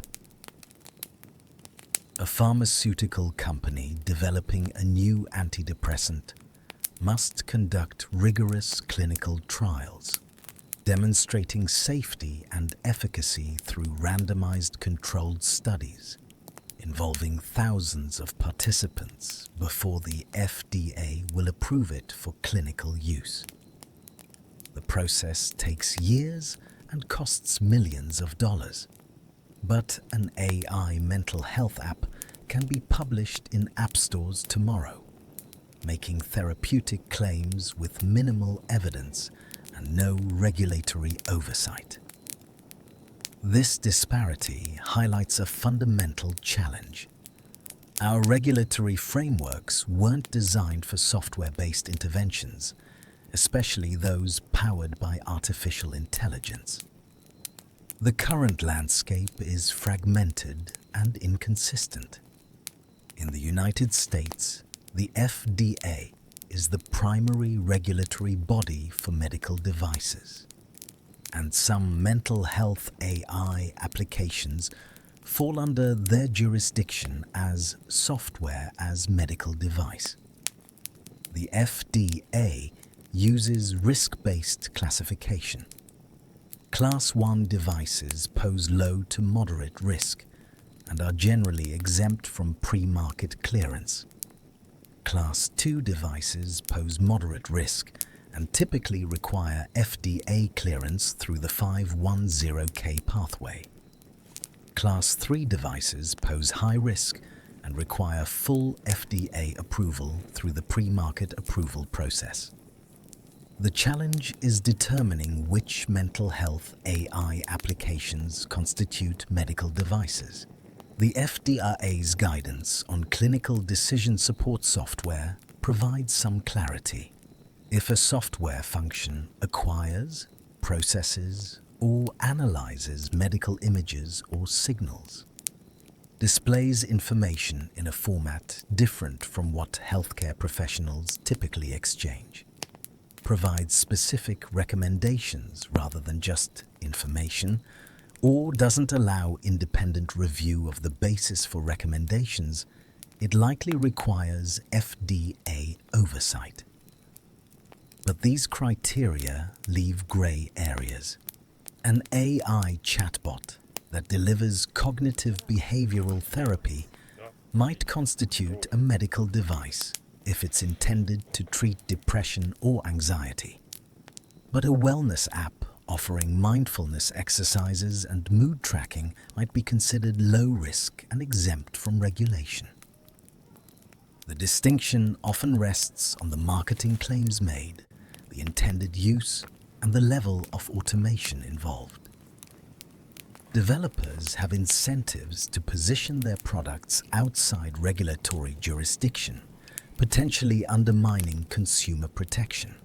Of the over 20,000 mental health apps available in app stores, only 5 have FDA approval, according to a report from the National Library of Medicine. This means the vast majority of mental health AI applications operate without regulatory oversight, clinical validation, or standardized quality assurance. Private companies develop their own validation plans, often lacking the objectivity and statistical rigor required for scientific credibility. Some claim improvements based on sparse evidence, akin to claiming medical breakthroughs from a handful of cases. The consequences of this regulatory gap are real. Some apps make unsupported therapeutic claims. Others fail to protect user privacy adequately. Still others provide potentially harmful advice, as documented in concerning incidents where chatbots responded inappropriately to expressions of suicidal ideation. Users have no easy way to distinguish between evidence-based tools developed by qualified professionals and ineffective or harmful applications created by entrepreneurs with minimal mental health expertise. FDA Breakthrough Device Designation represents one pathway for mental health AI to gain regulatory recognition.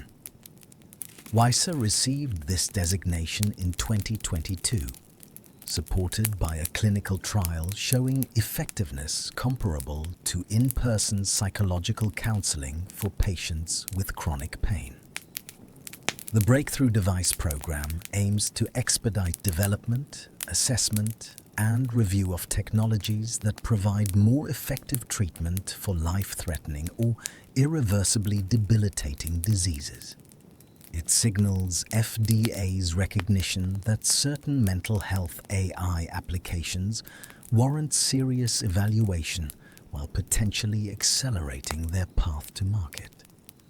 But breakthrough designation doesn't guarantee approval, and the clinical validation requirements remain substantial. Demonstrating that an AI system is safe and effective requires rigorous studies with appropriate control groups, adequate sample sizes, pre-specified outcome measures, and independent evaluation. Many mental health AI developers lack the resources or expertise to conduct such studies. Academic partnerships can help, but they introduce delays and costs that startups may be unable or unwilling to bear. The validation challenge extends beyond initial approval to ongoing monitoring. Unlike traditional medical devices that remain relatively stable after manufacturing, AI systems can change over time. Machine learning models might be retrained on new data, potentially altering their behavior. Software updates might introduce new features or modify existing ones. These changes could affect safety and effectiveness in ways that aren't immediately apparent. The FDA has begun addressing this through draft guidance on lifecycle management of AI-based device software, outlining expectations around transparency, algorithm updates, and post-market monitoring. The concept is total product lifecycle, where oversight continues throughout a device's existence rather than ending after initial approval. For AI systems that continue learning after deployment, this requires new frameworks for validation and monitoring that account for ongoing evolution. Generalizability represents another critical validation challenge. An AI mental health tool might perform well in the population it was developed and tested on, but poorly in different populations or settings. A model trained on data from urban teaching hospitals might not work as well in rural clinics. A system validated with young adults might fail with elderly patients. Studies have shown that approximately half of FDA-approved AI medical devices report clinical performance studies at the time of approval. but less than 1/3 provide sex-specific data, and only 1/4 address age-related subgroups.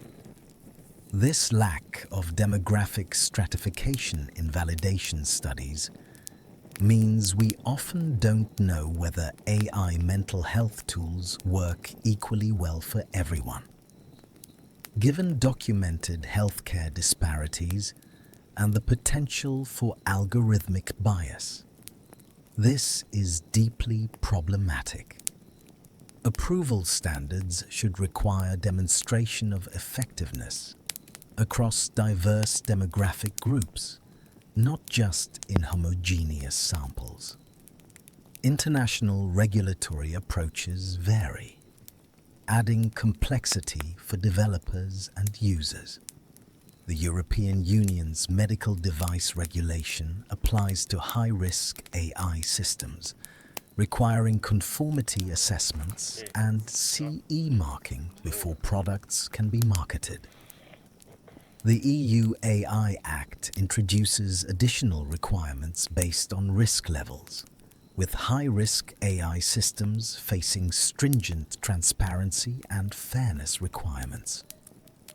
Different countries have different standards, creating a patchwork that developers must navigate. Harmonization efforts aim to align regulatory approaches internationally, but progress is slow. The International Medical Device Regulators Forum works to facilitate convergence, but fundamental differences in regulatory philosophy and capacity remain. For mental health, AI, which often involves complex ethical and cultural considerations, achieving global consensus on appropriate oversight may prove elusive. Beyond government regulation, professional organizations and standards bodies have roles to play. The American Psychological Association, the American Psychiatric Association, and other professional groups could develop practice guidelines for using mental health AI. They could establish certification programs for practitioners, ensuring competency in interpreting and acting on AI-generated assessments. They could create ethical frameworks specific to mental health AI applications. Academic institutions could establish independent testing and certification programs. Just as Consumer Reports tests products and publishes ratings, an academic consortium could systematically evaluate mental health AI applications, publishing results openly. This would provide consumers and clinicians with trustworthy information about which tools have robust evidence and which don't. Insurance reimbursement represents another potential lever. If insurers require evidence of effectiveness before covering mental health AI services, developers would have stronger incentives to conduct validation studies. Currently, reimbursement for digital mental health interventions is limited and inconsistent, creating market uncertainty that may discourage investment in rigorous validation. The regulatory challenge ultimately reflects a tension between innovation and protection. Stringent oversight protects consumers from ineffective or harmful products, but may slow development and limit access to potentially beneficial technologies. Light touch regulation enables rapid innovation and broad access, but risks exposing users to unproven or dangerous applications. Finding the right balance is difficult, context-dependent, and likely to evolve as technologies mature and evidence accumulates. For mental health, AI specifically, the stakes are particularly high. Mental health conditions cause immense suffering and dysfunction. Effective interventions can be transformative, but mental health also involves vulnerability, stigma, and substantial potential for harm from inappropriate interventions. Regulatory frameworks must be robust enough to prevent harm, while flexible enough to enable innovation that could help millions. The path forward requires multiple parallel efforts. We need clearer regulatory definitions of what constitutes a medical device in the context of mental health AI. We need standardized validation frameworks that account for AI-specific challenges, like learning systems and generalizability. We need post-market surveillance to detect safety issues that emerge during real-world use. We need transparency requirements so users and clinicians understand what they're using and what its limitations are. And we need ongoing dialogue among regulators, developers, clinicians, patients, and ethicists to ensure regulatory approaches evolve appropriately. Clinical validation and regulation aren't obstacles to overcome, but safeguards essential to responsible deployment. The goal isn't to make it easy for any app to claim therapeutic benefits. The goal is to ensure that mental health AI tools actually work, are safe, serve diverse populations fairly, and integrate into clinical care in ways that help rather than harm. Achieving this goal demands patience, rigor, and unwavering commitment to evidence over enthusiasm. Personalized treatment and the future landscape. Traditional psychiatry follows a trial and error approach to treatment selection. A patient presents with depression. The psychiatrist prescribes a first-line antidepressant, perhaps a selective serotonin reuptake inhibitor. If that doesn't work after several weeks, they try a different medication or adjust the dose. If multiple medications fail, they might try combinations or switch to different drug classes. The process can take months or even years, during which the patient continues suffering. The dream of precision psychiatry is different. Imagine a future where, at the point of diagnosis, an AI system analyzes your genetic profile, brain scan, voice patterns, digital phenotype, and clinical history. It compares your unique profile against a massive database of previous patients and their treatment outcomes. Within minutes, it generates a prediction. You have an 85% probability of responding well to medication A, a 60% probability of responding to medication B, and only a 30% probability of responding to medication C. Your psychiatrist uses this information to make an informed choice, selecting the treatment most likely to work for you specifically. This isn't entirely fiction.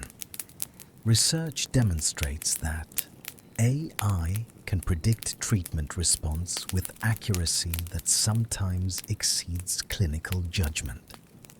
Studies have used machine learning to analyze brain connectivity patterns, genetic markers, and clinical features to predict response to antidepressants. Outcomes from cognitive behavioral therapy and effectiveness of brain stimulation techniques like transcranial magnetic stimulation. In one study, researchers used resting state functional MRI to examine brain connectivity in patients with depression, before they received cognitive behavioral therapy.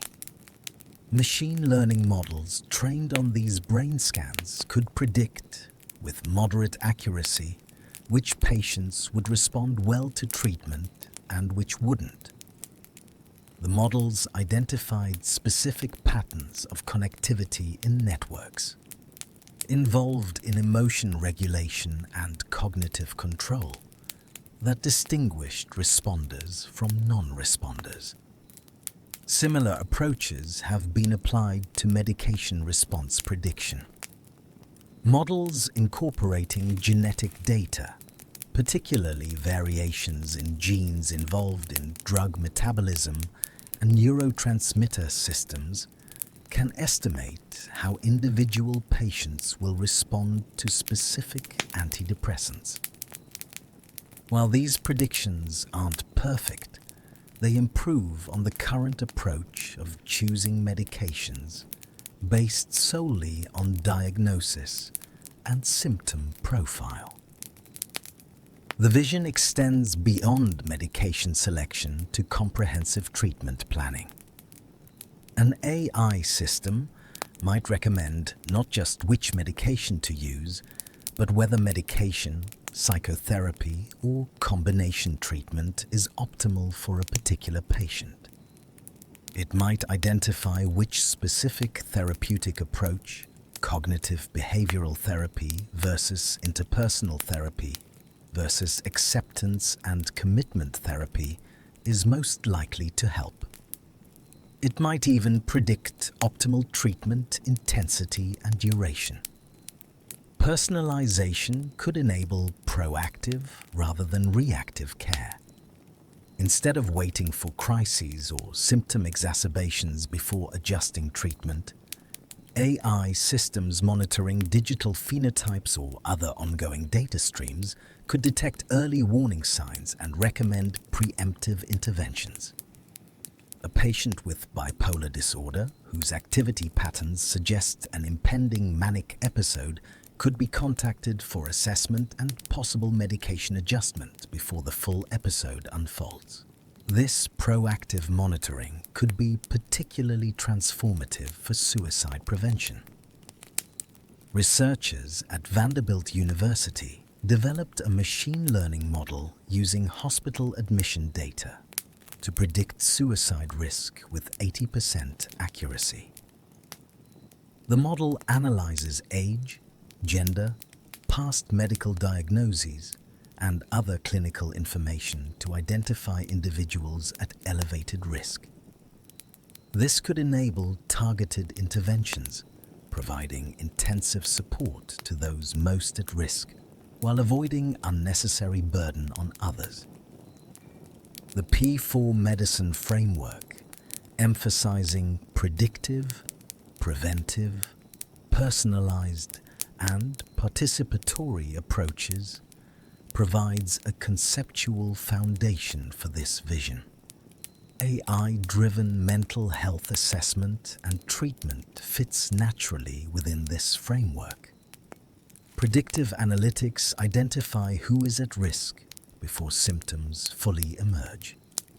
Preventive interventions target modifiable risk factors. Personalized treatment matches interventions to individual characteristics. Participatory approaches engage patients as active partners in their care, using technology to facilitate communication and shared decision-making. But realizing this vision faces substantial challenges. The most fundamental is that psychiatric conditions are heterogeneous and complex, influenced by countless interacting biological, psychological, and social factors. Current AI models capture only a fraction of this complexity. They might identify patterns that explain 30 or 40 or even 60% of the variation in treatment response, which is valuable but leaves much unexplained. The remaining variation might be due to factors we haven't measured, random chance, or fundamental unpredictability in human response to interventions. Data requirements are substantial. Training AI models that can reliably predict treatment response requires large datasets with detailed phenotyping and long-term outcome tracking. Such datasets are expensive and time-consuming to create. They require coordination across multiple institutions, standardization of assessment and treatment protocols, and careful attention to data quality. Current datasets, while growing, often fall short of what's needed for robust prediction models. The dynamic nature of mental illness compounds the challenge. Someone's treatment response might depend not just on their state at the time of initial diagnosis, but on how their condition evolves over time, what other life circumstances they're dealing with, and countless context-dependent factors. A prediction model trained on cross-sectional data might miss these temporal dynamics. Implementation barriers loom large. Even if we develop accurate prediction models, integrating them into clinical workflows requires addressing practical concerns.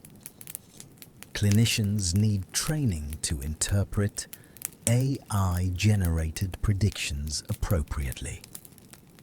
They need to understand what the predictions mean, what they're based on, and how much confidence to place in them. Prediction models that operate as inscrutable black boxes might be technically sophisticated, but clinically unusable. Patients need to be involved in decisions about how AI predictions are used in their care.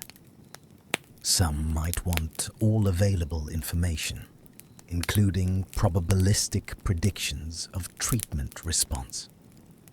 Others might find such information confusing or anxiety-provoking. Shared decision-making frameworks need to incorporate AI-generated predictions while respecting patient autonomy and preferences. Economic and infrastructure challenges shouldn't be underestimated. Many precision psychiatry approaches require neuroimaging, genetic testing, or other assessments that are expensive and not universally available. The benefits might accrue primarily to well-resourced healthcare systems and patients with good insurance, potentially worsening rather than alleviating healthcare disparities. Ensuring equitable access to AI-enhanced mental health care requires deliberate effort and resource allocation. Looking further ahead, several technological developments could enhance AI's role in mental health care. Multimodal AI systems that integrate diverse data sources from brain scans to social media posts to wearable sensor data could provide more comprehensive assessments than any single data type alone. Federated learning approaches could enable model training across multiple institutions without sharing sensitive patient data, preserving privacy while enabling large-scale collaboration. Explainable. AI techniques could make prediction models more interpretable, helping clinicians understand why a model makes specific predictions and increasing trust in AI-generated recommendations. Real-time learning systems could update continuously based on new data, improving accuracy over time and adapting to evolving patterns in mental health conditions and treatments. Integration with genomic data promises particularly transformative potential. As we better understand the genetic contributors to mental illness and treatment response, AI models incorporating genetic information alongside clinical and neurobiological data could achieve unprecedented predictive accuracy. But this requires solving substantial technical and ethical challenges around genetic privacy, preventing genetic discrimination, and ensuring equitable access to genomic testing. The role of large language models in mental health care will likely expand. These models, already demonstrating impressive conversational capabilities, could provide increasingly sophisticated therapeutic support, enhanced clinical documentation, assistance with diagnosis and treatment planning, and patient education. But deployment must be cautious, attending carefully to accuracy, safety, and appropriate boundaries between AI support and human clinical judgment. International collaboration will be essential. Mental health is a global challenge, and solutions need to work across diverse cultural, linguistic, and healthcare contexts. Collaborative research networks could pool data and expertise, accelerating development while ensuring tools are validated across populations. But such collaboration requires addressing differences in healthcare systems, regulatory frameworks, and cultural norms around mental health and technology use. The future of AI in mental health assessment and treatment isn't predetermined.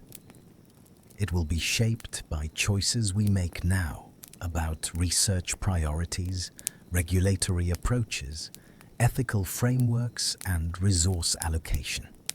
We could create a future where AI dramatically improves access to quality mental health care, enables early intervention that prevents chronic illness, and personalizes treatment to match individual needs. Or we could create a future where AI primarily serves well-resourced populations, perpetuates biases, and substitutes for rather than complements human care.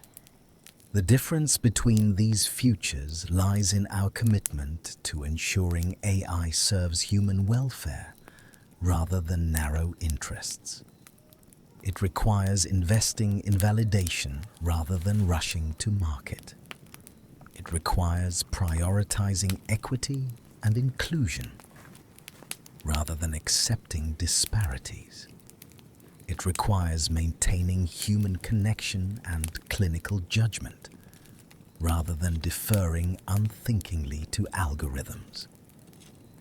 And it requires ongoing humility about what we don't know and openness to changing course when evidence suggests our approaches aren't working. Challenges, limitations, and the path forward. Throughout this exploration, we've encountered the promise of artificial intelligence in mental health assessment. AI can detect patterns invisible to human observers. It can process vast amounts of data quickly and consistently. It can potentially make mental health screening accessible at unprecedented scale. But alongside this promise runs a thread of caution, a recognition of substantial challenges and limitations that demand our careful attention. The first challenge is data quality and representativeness. AI systems learn from the data they're trained on. If that data is biased, incomplete, or unrepresentative, the AI will inherit and potentially amplify those limitations. Much of the data used to train mental health AI comes from research studies and clinical populations in high-income countries, predominantly Western contexts. These datasets underrepresent people of color, individuals from low-income backgrounds, rural populations, and non-English speakers. This geographic and demographic skew matters profoundly. Mental illness manifests differently across cultures. Expression of distress, help-seeking patterns, symptom presentation, and treatment preferences all vary. An AI model trained primarily on Western populations might miss or misinterpret presentations common in other cultural contexts. Extending these tools globally requires either collecting vastly more diverse training data or developing approaches that can adapt to local contexts without requiring massive data collection in every population. The heterogeneity of mental disorders presents a fundamental scientific challenge. Psychiatric diagnoses describe clusters of symptoms that often overlap substantially between disorders. Two people with depression might have almost entirely different symptom profiles, both meeting diagnostic criteria but sharing little in common. Within diagnostic categories, there's often more variation than between categories. This heterogeneity limits how well any pattern recognition system, whether human or artificial, can assign individuals to diagnostic categories. Some researchers argue this heterogeneity suggests our current diagnostic categories are fundamentally flawed, that we need to redefine mental illness based on underlying biological mechanisms rather than symptom clusters.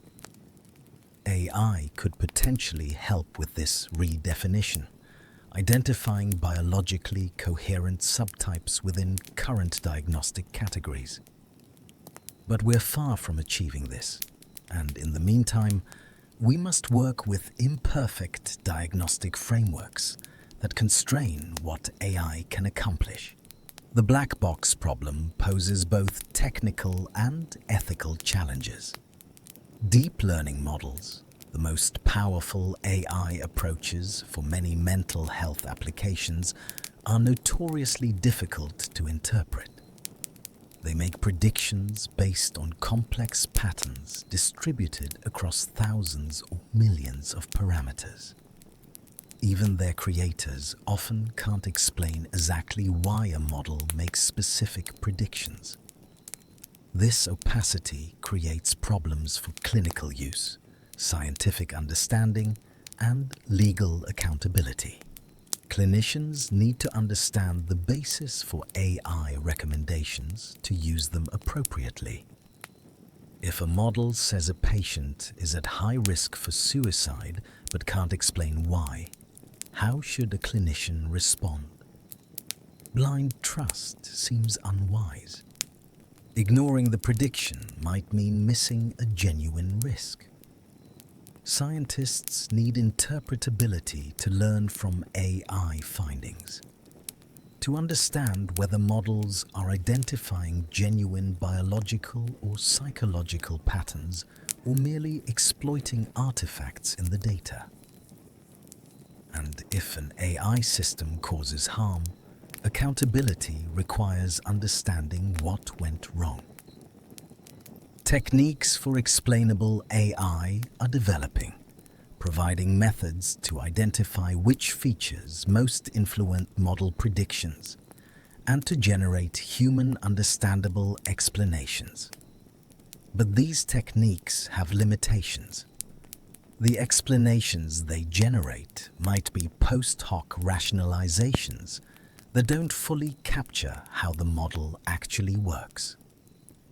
And there's an inherent tension between model complexity, which often improves predictive accuracy, and interpretability, which favors simpler, more transparent models. Implementation in clinical settings faces practical and organizational challenges. Healthcare systems are already strained, dealing with limited resources, overburdened staff, and complex administrative requirements. Introducing AI tools adds new demands.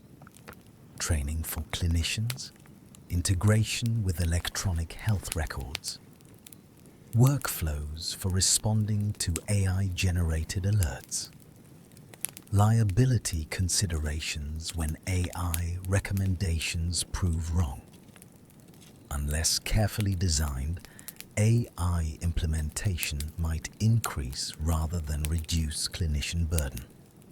The digital divide creates access barriers. Many AI mental health applications require smartphones, internet access, or specific devices. People without these technologies are excluded, often the same populations already underserved by mental health systems. Those in poverty, rural areas, or lower resource countries. If AI mental health tools primarily benefit those with technological access, they might widen rather than narrow healthcare disparities. Sustainability and maintenance present ongoing challenges. AI systems don't maintain themselves. Models need periodic retraining as data accumulates and patterns shift. Software needs updates as operating systems and platforms evolve.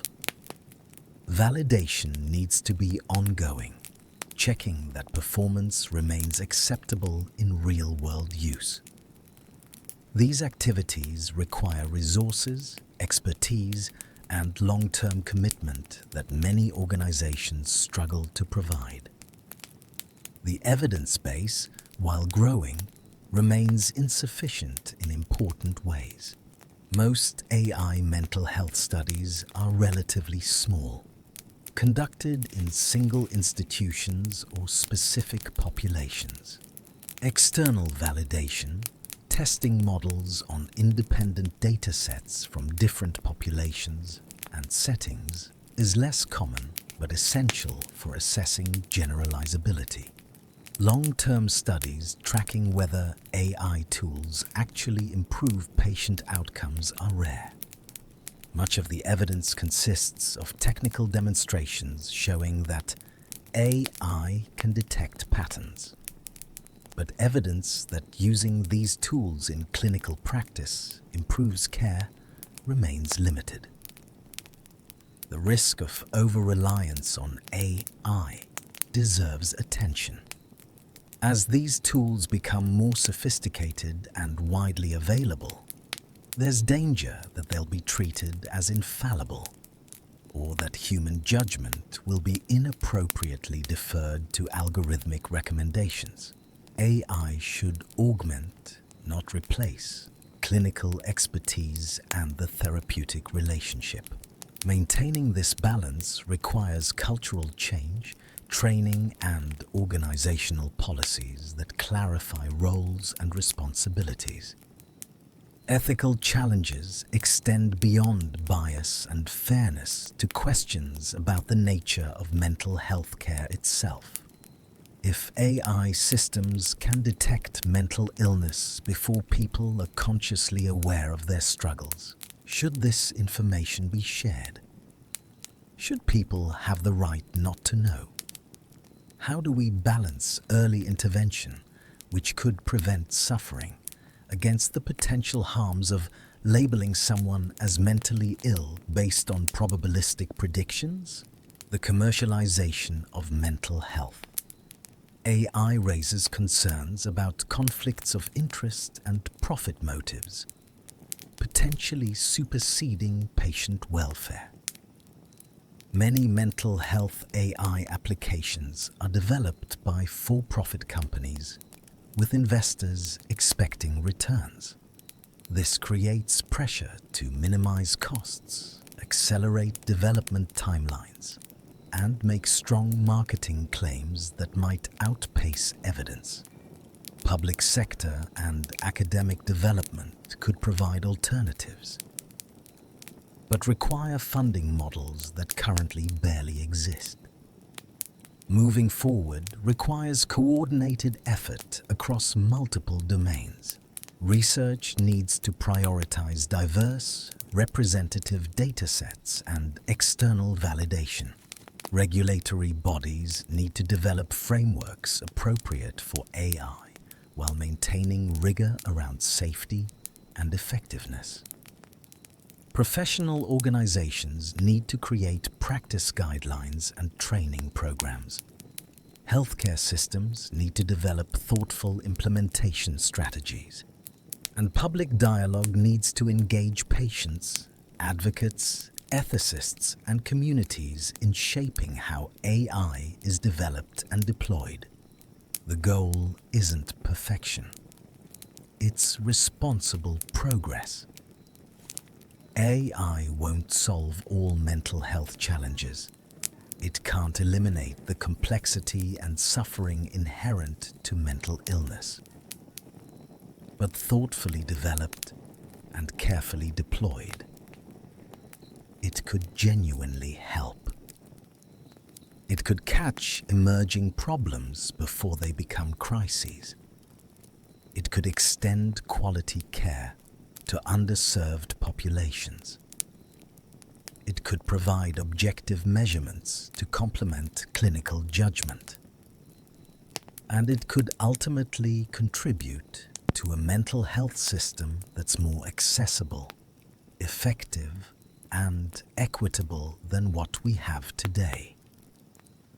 Achieving this requires wisdom to distinguish between genuine progress and hype, courage to acknowledge limitations and setbacks, and unwavering commitment to placing human welfare above technological advancement for its own sake.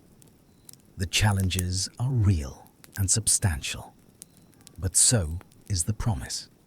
The path forward demands we hold both in view, proceeding with eyes open and values clear. Closing reflections. Tonight, we've journeyed through the intersection of artificial intelligence and mental health assessment. We've explored how machines are learning to recognize patterns in our words, our voices, our movements, our brains. We've seen how algorithms can detect emerging depression, predict treatment response, provide therapeutic support, and potentially transform how millions of people access mental health care. The transformation is real and accelerating. AI systems already screen for mental health conditions with accuracy rivaling or exceeding traditional methods. They monitor patients continuously through digital phenotyping. They deliver therapy through chatbots that never sleep. They analyze neuroimaging data to identify biological markers of psychiatric disorders. These aren't distant possibilities. They're current realities being deployed in research settings and increasingly in clinical practice. Yet throughout this journey, we've also encountered uncertainty and caution. AI systems inherit biases from their training data, potentially perpetuating discrimination. They operate as black boxes, making predictions we can't fully explain. They work well in some populations, but fail in others. They excel at pattern recognition, but lack genuine understanding of human suffering. And their deployment raises profound questions about privacy, autonomy, fairness, and the nature of mental health care. The future of AI in mental health isn't written. We're in a liminal space, a transition between old paradigms and new possibilities. The choices we make now about how to develop these technologies, how to regulate them, how to deploy them, and what values to prioritize will shape that future profoundly. We could create systems that genuinely serve people, that reduce suffering and expand access to care while respecting dignity and autonomy. Or we could create systems that exploit vulnerability, deepen inequality, and substitute algorithmic pattern matching for genuine human connection. The difference lies in how we proceed. Rushing to market with inadequately validated tools risks harm. Moving too slowly might delay help for those who need it. Finding the right pace demands balancing innovation with protection, possibility with prudence. It requires listening to diverse voices, clinicians who understand care, patients who experience illness, technologists who build systems, ethicists who articulate values, and communities who bear consequences. AI will not replace therapists and psychiatrists, nor should it. Mental health care fundamentally involves human connection, empathy, and the skilled guidance of someone trained to understand suffering and facilitate healing. What AI can do is augment this care, providing tools that enhance rather than supplant clinical judgment. It can screen millions for conditions that would otherwise go undetected. It can monitor continuously where human observation is intermittent. It can process complexity exceeding human cognitive capacity, but it cannot care. It cannot genuinely understand. It cannot hold space for grief or witness suffering with compassion. The most powerful applications of AI in mental health will likely be those that recognize this distinction. They'll use AI for what it does well: pattern recognition and data processing, while preserving space for what humans do uniquely: provide meaning, connection, and care. The therapist who uses an AI system to track a patient's mood patterns between sessions, but still offers the attuned presence only a human can provide. The primary care doctor who uses AI screening to identify depression, but then connects the patient with human support. The crisis hotline that uses AI to route calls efficiently, but ensures every person in crisis talks to a trained counselor. As you drift towards sleep tonight, perhaps carry this thought: we're living through a transformation in how mental health is understood and addressed. The tools being developed now have genuine potential to help, to catch suffering earlier, to extend care to those who lack it, to personalize treatment in ways that save time and reduce trial and error. But tools are only as good as the hands that wield them and the values that guide their use.